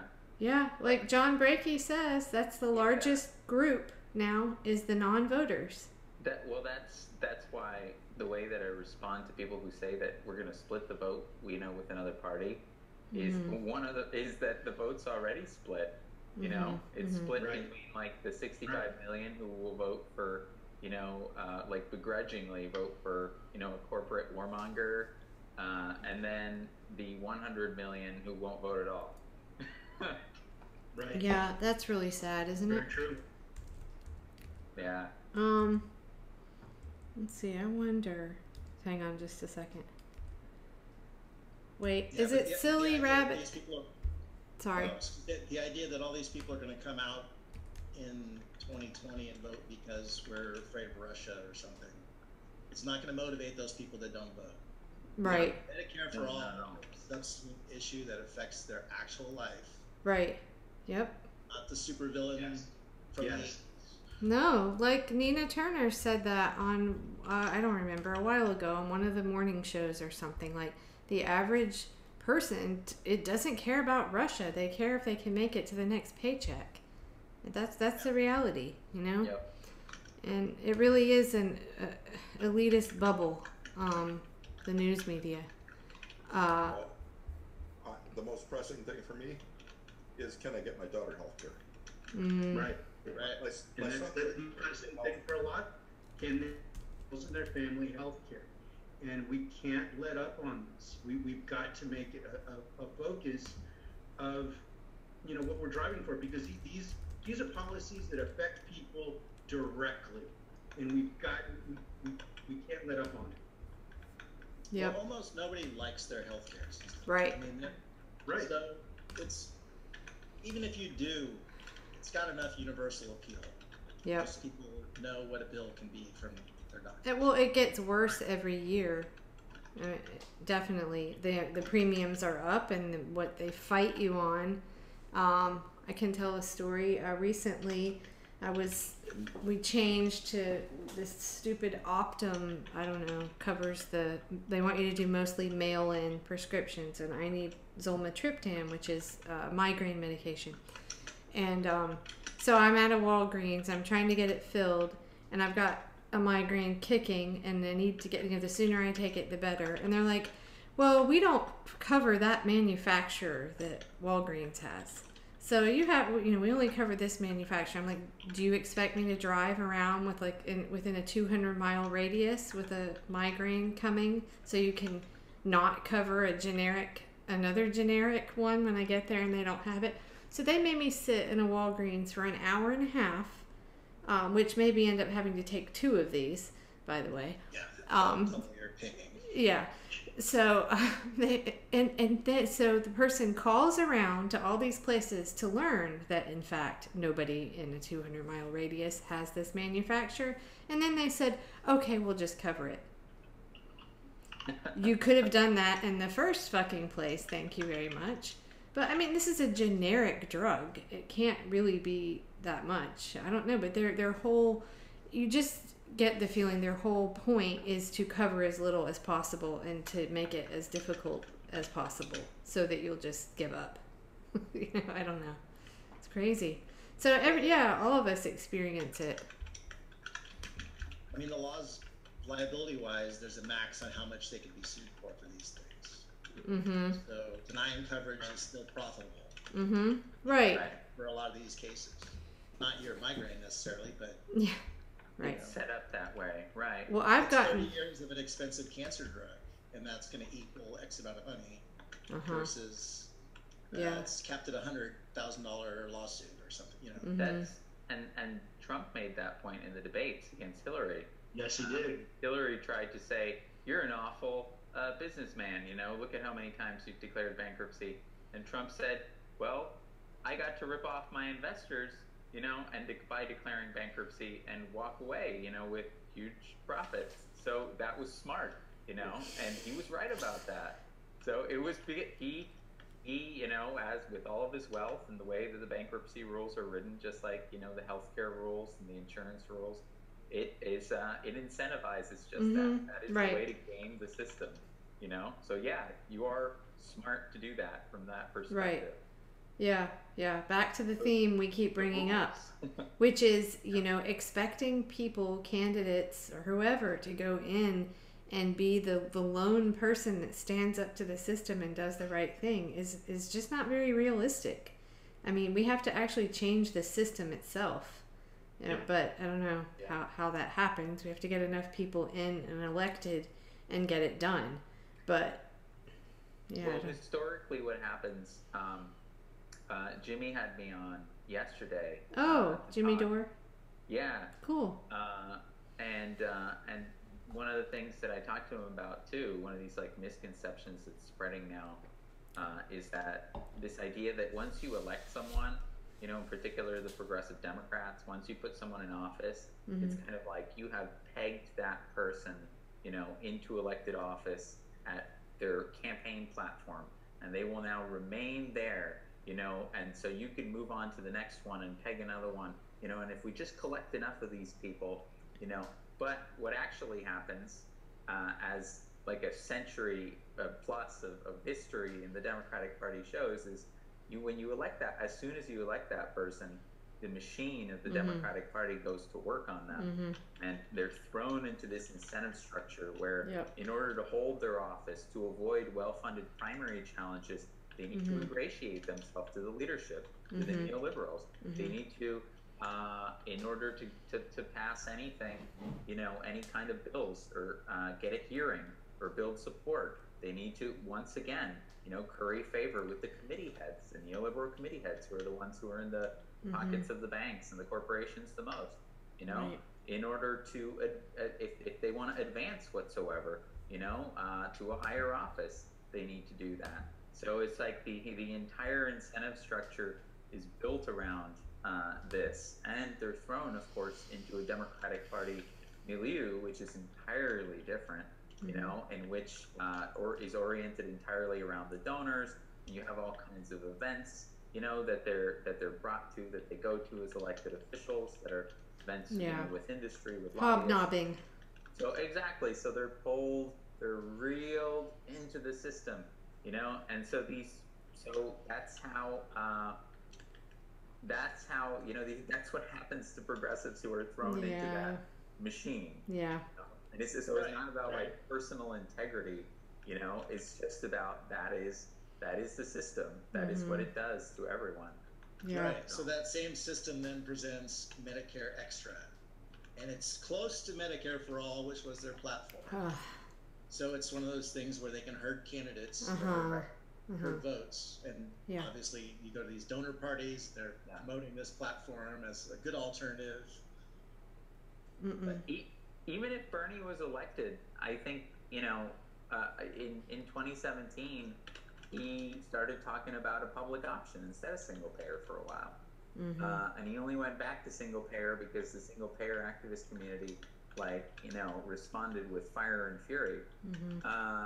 And so, like, you know, even if Bernie was elected inside that entire apparatus, inside the context of that, you know, I think that's the kind of thing that we would get, you know, if anything. Right. So, yeah, how do we fix that? Well, I think you need the outrage from the bottom up. Yeah. Bill. Yes. Yep. But when you have a leader also meeting bottom people, I mean, that's the perfect fusion. But Nick, you can speak to it way more than I can. Well, I wonder, I would love to hear what all of you guys think is going to happen in 2020.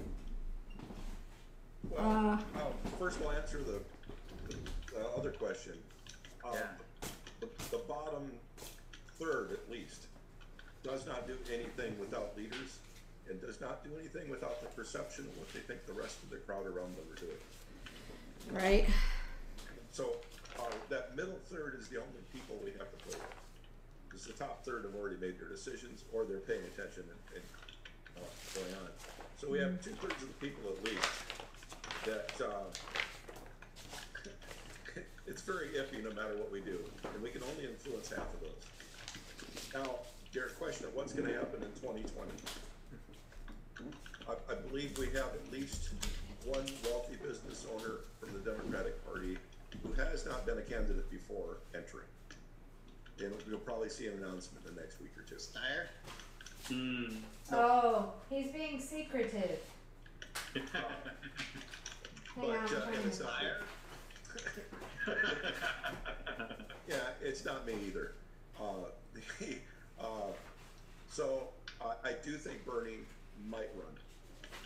Or if he doesn't run, I would more like to see him take a Ben Franklin role, be an important guide for us.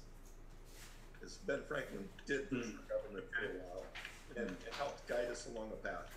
And even though he only served as a president before our Constitution, I think that his guidance was more important than him being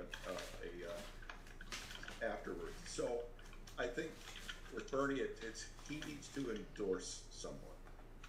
And my personal preparations, and I'm thinking more of the 2024 election, is I would like to see Tim come over for 2040. Yes.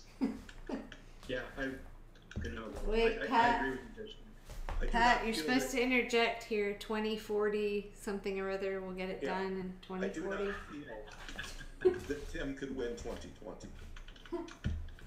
He might be able to.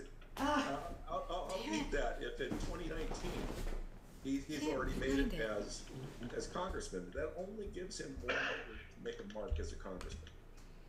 So again, I think he'll be running in 2024 against Hillary, or I mean not Hillary, but oh God, no. Chelsea and one of the Bush kids, and probably Michelle Obama. Oh my God. Where's Oprah in that mix? I think that definitely Cory Booker and Kamala Harris and Biden will run.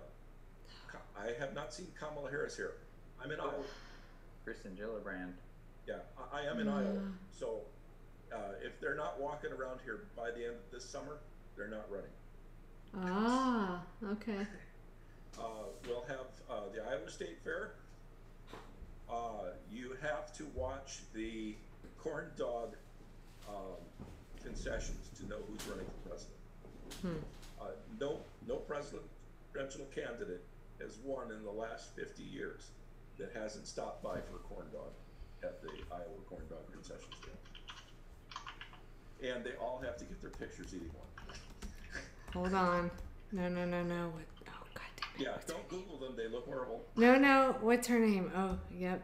Got it. Yeah, people go in and retouch them. Yeah, I'm sure. But anyway, so the candidates are starting to trickle, and they're starting to put out the leaders. Will the Iowa delegations support them? Because the first notification they get, if they don't make it through this first hurdle, it's very difficult for them to win. It's you don't necessarily have to win here. You have to show well. And when they put their heads out here, just like turkeys, stick them out too far, they get cut off. And this is the opportunity for the parties to attack each other. Because not only are the Democratic candidates going to be here for the state fair, the Republican candidate will be here as well. So how does Booker play in Iowa? Not well at all. That's what I would imagine. And as somebody who attends regularly the Democratic Party, and I try to do my best to be a good citizen here. And so I participate and I try to push the most progressive candidates I can. I didn't have to say anything to get boos from Cory, when Cory Booker was mentioned. That's good. So, and this was from the staunch establishment wing. Oh, even they good. Wow, that's huge.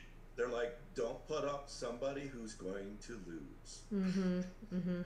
Right. Losing is fine. Have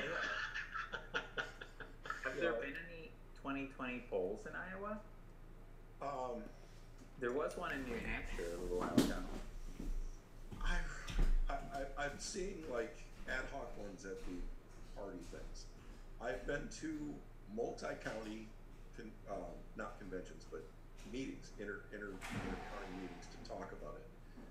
Surprisingly, almost all of the delegations were led by former Bernie supporters and delegates.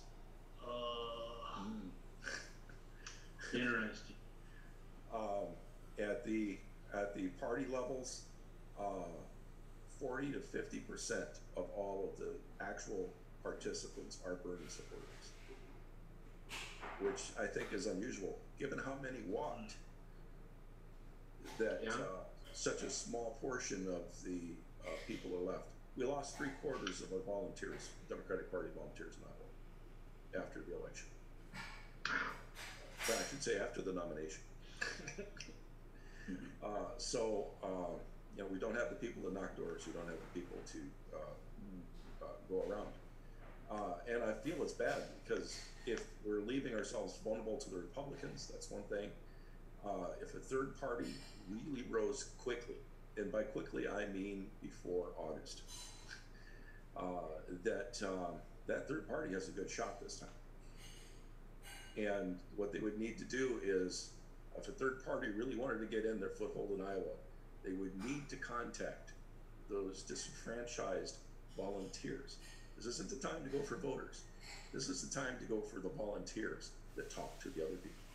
The people who are well skilled at getting out and knocking on doors, that have been turned away by the Democratic Party's behavior. Get them out knocking doors, get them talking to their friends at work, saying, I was really disenfranchised and dismayed, because many of them, when you talk to them, say they're just so dismayed they don't want anything to do with politics. My own children almost don't want anything to do with politics after they got burned. But need to get these people out and talking. And if a candidate were to come here and convince them they had a shot, they would have over 40% of the vote. And to be honest, votes this time for governor, for president, for senator, for Congress, are going to be won by 25% of the voters. Because not only on the Democratic side is there disgruntlement, on the Republican side there's disgruntlement.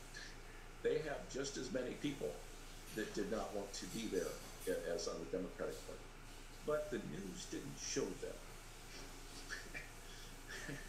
And it's strange, but everything is so like anti-Trump that there are so many items of the anti-Trump feelings are not brought up in public. We hate him because he doesn't like pussies. We hate him because he grabs whatever's in sight. But we're ignoring the actual policies. And I say that as long as he doesn't get arrested for it, let's not talk about it. Sure, he's a jerk, asshole, whatever. I'm more worried about what he does as president. What orders is he signing? Who is he thinking of going for what issues? And stop attacking him on the issues that not really relevant to being a person. They might be unethical, they might be whatever else, but we need to be saying targeted attacks. I don't know if you guys are, since you're younger, all of you look a lot younger than me, are familiar with a TV show called Star Trek. Oh, it's my favorite show. Yeah, very much so. Whenever they had a battle between spaceships, what's the first thing they were told to do? Target the engines. Well, laser shields. the engines. You bet. Do we see that metaphorically happening with our party? Are we powering up our vessels? Have we dumped the work core? We threw away all our people at knocking doors, essentially dumping the work core. We haven't raised the shields because we're still fighting about things that Hillary was more likely that she did as well as she did because she had Russia's help. that Russia helped Trump. I think that actually Russia did want her to be the nominee. And instead of talking about, hey, they hacked the election, no, I think they hacked the nominations. The nominations are only won in states by Hillary where things could be hacked. If it had to be done with a good traceable system, she couldn't win in those states. And she couldn't general either. But she didn't need to win the general. In her mind, all she had to do was jump this misogynistic guy. You probably need to tune in for the earlier dark side part. You missed. Oh, I could hear you a little bit from the kitchen, but I actually was thinking, I wanted to ask Nick about like what's the latest with People's Party as far as like really getting on the ballot like everywhere. What is, can you give us any updates like what's going on as far as that goes? I mean, I know you guys are endorsing candidates. Love Gail McLaughlin. That was so great to meet her. And but I mean, what is? Yeah, she's awesome. I got to meet her once too. She is really something.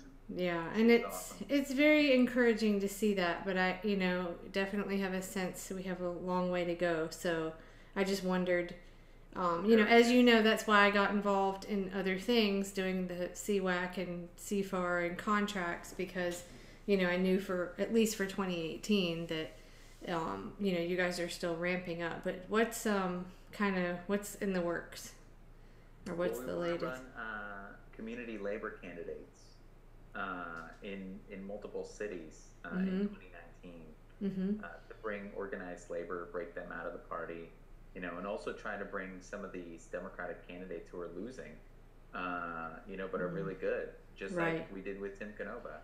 Yes. And get them out of the party too. Yeah. In terms of starting a new one, and then look at the states like the Republican Party started in the 1850s. Look for the states that are the most progressive and the most independent first, and then start there. So like Colorado looks really good. So what is it different for every state? Sorry. Yes, there's different ballot access laws for every state. Right. Yes. You have to get so many signatures and all. It seems like they constantly change the rules. Right? Yeah. I've heard that. No, of course they've made the two parties, have made it difficult, but not impossible. Right. Like it takes about 800,000 signatures to get on the ballot nationwide. And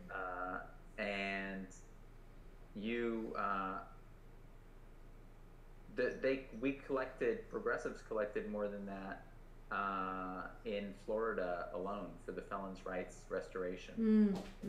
So it is doable. There are other hurdles too, to ballot access in some states where it's more difficult, like New York and Texas. But I mean, for a fraction of the amount that is being spent on on the Democratic primaries, just progressives are spending, forget the corporate money, it could be done. So. Right. And continuing, doing the rounds on independent media too, although, as you said, Pat, I think we can get into our own bubble. Have to be careful with that. That's something I feel a lot when I go to these conferences.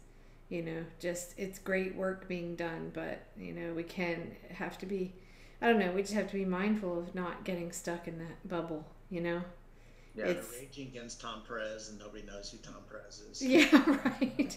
Exactly. Or as I was saying earlier, and I was talking to my neighbor, and I'm like, I think she knew who Debbie Wasserman Schultz was. And Pat was like, no, she didn't know. What do the rest of you guys think is going to happen in 2020? Do you mean as presidential run or just everything? Yeah, in the presidential race. I think No, you go, Brian. You're never talking. Talk.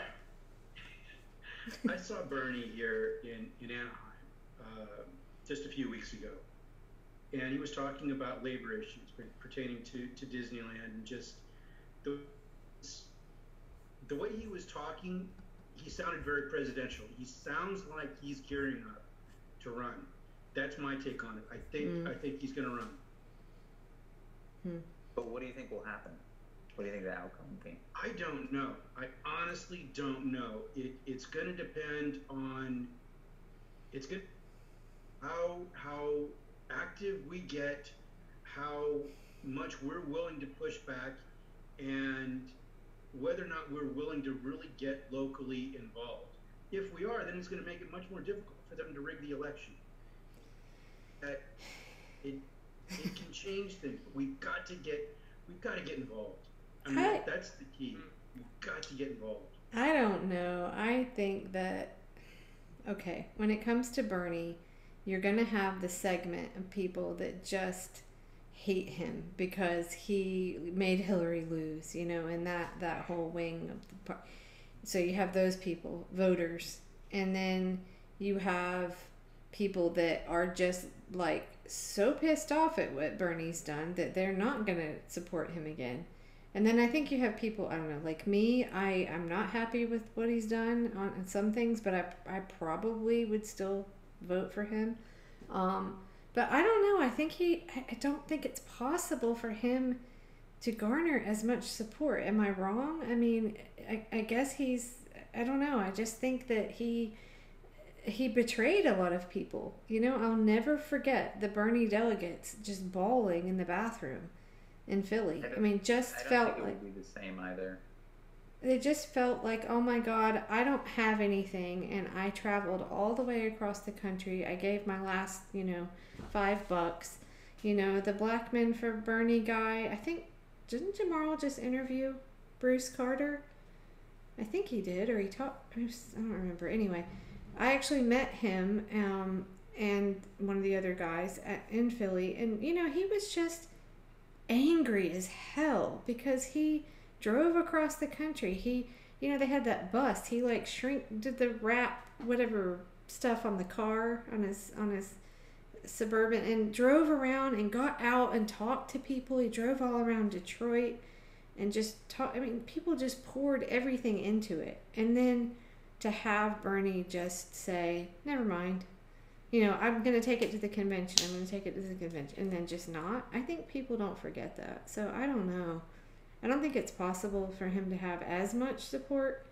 But then again, there could be that segment of the population that's come around that maybe they know more about him now and would support him. But then there's the age issue. I mean, I hate to say that because I think he's very young for his age and he'll probably live till he's 100. But that will become a factor, like McCain faced because of Bernie's going to be 80 by then, isn't he? 79. Yeah, that's, I even have to say, that's...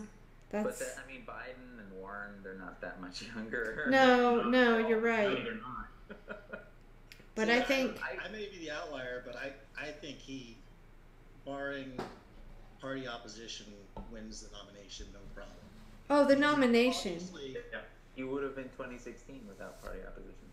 Right, but even with it now, I think he wins it. In my opinion, he does. I mean, I know what he's up against. I know he's going to get swift voted like a maniac. Mm-hmm. But what about if he wins? I guess I was thinking more. Do what? Yeah, they do. I would rather see him run outside of the party. I mean, I don't. But what about in the general? I guess I was thinking more about if he were to win the nomination or run as an independent, what support would he have? I guess that's what I was thinking about. If he ran as an independent, I mean, or if he can get on the ballot as an independent, he's hands down the winner. Yeah. But as a Democrat, there's no question.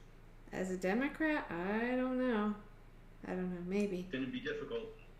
I think so. I think it's going to be difficult for him to run as a Democrat. Yeah. Maybe, but who does the party get behind? I mean, I don't see it. I'm with you there. I don't see Joe Biden. I really don't. It could be. In the Me Too time with all the creepy, gropey pictures, I mean, I know it's just dicks, but he's also a gaff factory. Have we forgotten what a gaffer that guy is? Yeah. but That steps of it daily. But that's why they like him. That's why they think he's better, because he has this more blue collar appeal. You know, he's more off the cuff, so he sounds like Joe Biden. Are you kidding? You mean the guy who just completely dissed all the millennials just about a month and a half ago? Good luck. We're talking about who the party establishment's going to get. Yeah, right. The party would get that. Yeah. I can see that, but that's Yeah. gonna. Well, I mean, I think Snork For them to overthrow. You know. Snork may be right, and maybe he knows who. He's in Iowa. But, I mean, there could be, I think it's highly likely somebody comes up out of nowhere that we haven't heard of, really, yet. Somebody new. It's gotta be out of nowhere. I haven't found out enough about him whether I support him. Okay. My personal opinion is the party might get behind Elizabeth Warren. Oh. I think that in they I used to like Warren stayed out of the race to help Hillary, and they clearly had a deal whereby, you know, I'm sure there was some quid pro quo for Warren when Hillary got the nomination, whether it was like an administration position, something like that. I don't know, maybe VP consideration. That was the case, she got snubbed. But I think they'll make the same deal with her in 2020. Biden will, but this time the incentive will be run, Warren, don't stay out, run, split the vote with Bernie, you know, after you're done essentially torpedoing him, you know, I'll pick you up, Joe Biden says, and you'll be my VP. And, you know, my to balance the ticket with the progressives and, you know, excite people. Yep, and they lose to Trump. I agree with both of this. Because Warren is the perfect VP for just vote, you know, hurting votes. Yeah.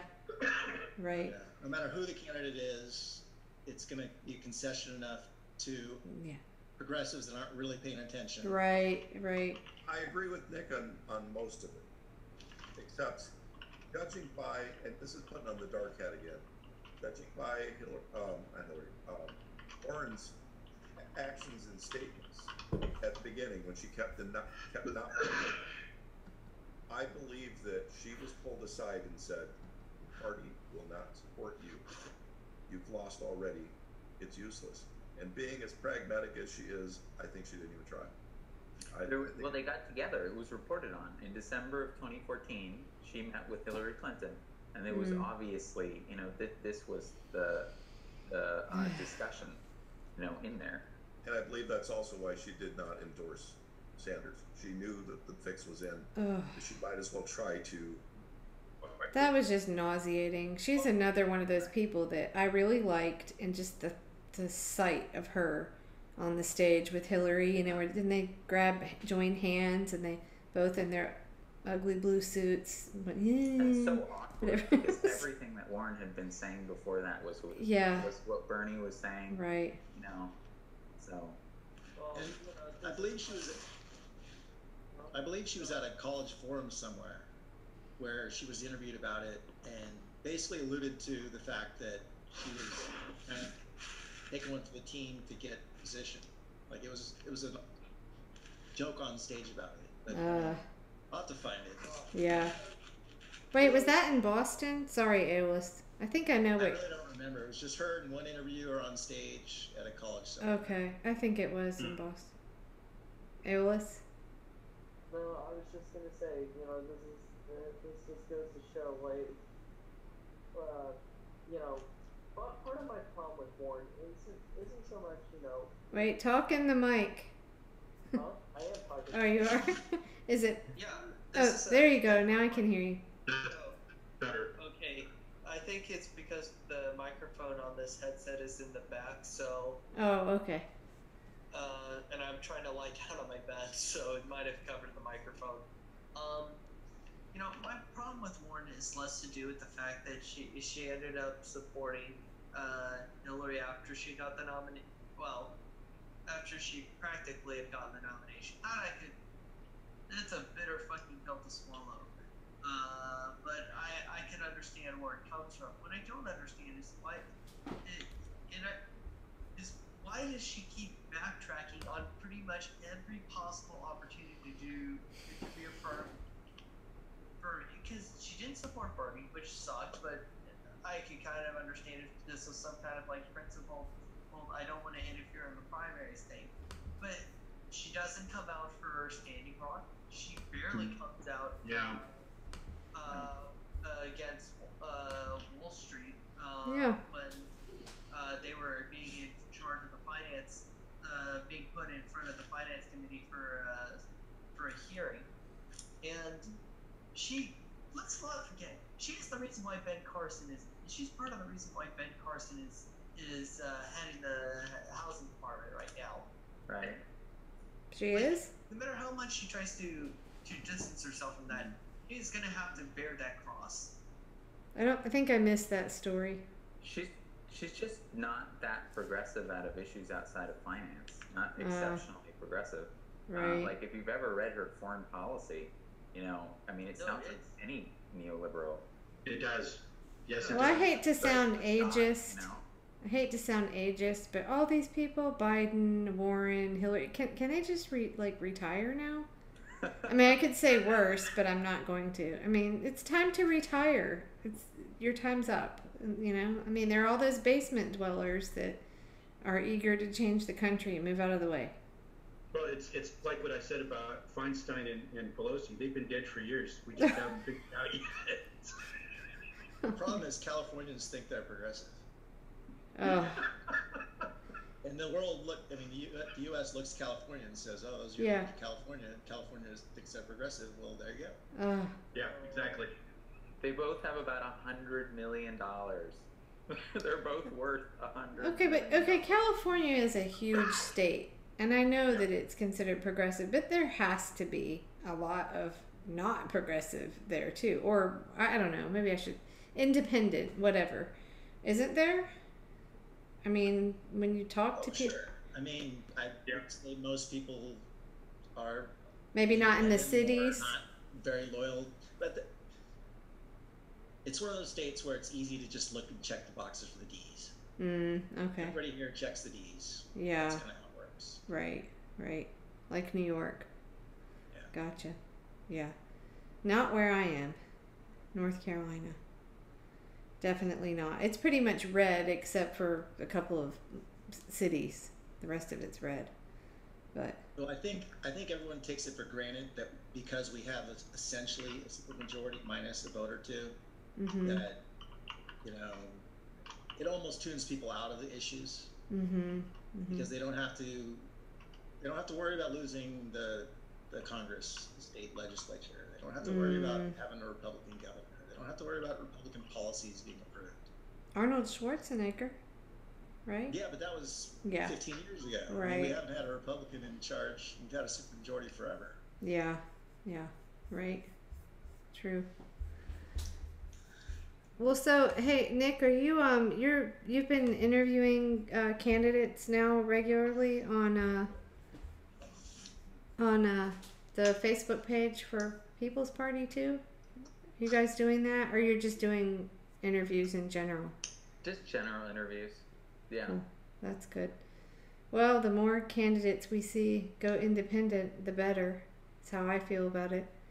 I mean, we try to just look at the issues, but I think I don't know.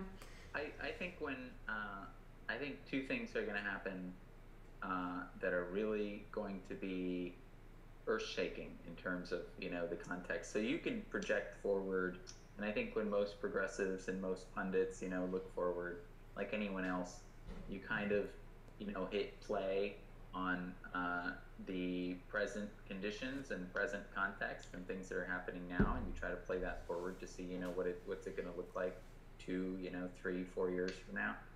But I think there are going to be a couple of events that are really going to disrupt that, and the first is a recession, which we're very much due for. It's been about 9 years since the last one. Yes. The U.S. has never gone more than 10 years without a recession. So historically speaking, and this. No, last few. Well, that was cool. That was like morphed into Glass-Steagall. Yeah. and then the other thing is that I think Bernie's going to get shot down in the 2020 for the nomination, and that's going to produce a real identity crisis, you know, on the left. Yeah, so what do you think? You were asking us. That's what you think will happen? 2020? I definitely think so. Definitely he'll get screwed out of it. Absolutely. I absolutely believe that. Yes, they have so many mechanisms, and I don't even think they have to like go very far into cheating. Well, first of all, which they could, you know, but I think just by splitting the vote, just by having Warren in, you know, like that's almost all you need, you know, to torpedo Bernie. And unfortunately, like you said, Kelly, I do think that because as Bernie has gotten closer to the Democratic Party, you know, and as he's done things and said things that that you know progressives don't agree with, that there is kind of like an activist core of the progressive movement that has grown more and more skeptical of him, and has lost their enthusiasm, and no longer sees him, you know, as they did in 2016. In 2016, he was kind of like above politics. He was incorruptible. Now he's like, he's the better, lesser evil, you know? And so, you know, he's still the best one, but he's, you know, he's still someone who's like playing the game now. Yeah, it's a really tough call for me because I was a fan of his long before he ran, you know. Hate to admit, watched him on Bill Maher a lot, but he was one of my favorite guests, and I think, you know, there's no question about like what he did for the country, just waking everyone up, you know, and I'll look at all the candidates that are running now that he inspired, but it's just hard I just choose not to really pay a lot of attention to what he's saying because I know it's going to piss me off. And I like him and appreciate what he's done. So yeah, I don't know. The Russia stuff really bothers me. So I just kind of tune it out. But well, I'm gonna head off to bed. I'm getting. Yeah. What are we? How many hours has this been? We started at 9:30. 4. We did a 4-hour marathon. What have we done? It just happened. Tomorrow get that live stream or put the first part up? No, well, he was on. We didn't put it on his channel this time. We may do that another time. But he had been up for like 24 hours, so he was afraid that he didn't know how long he would go. So he decided to come over here. So maybe we'll do that another time.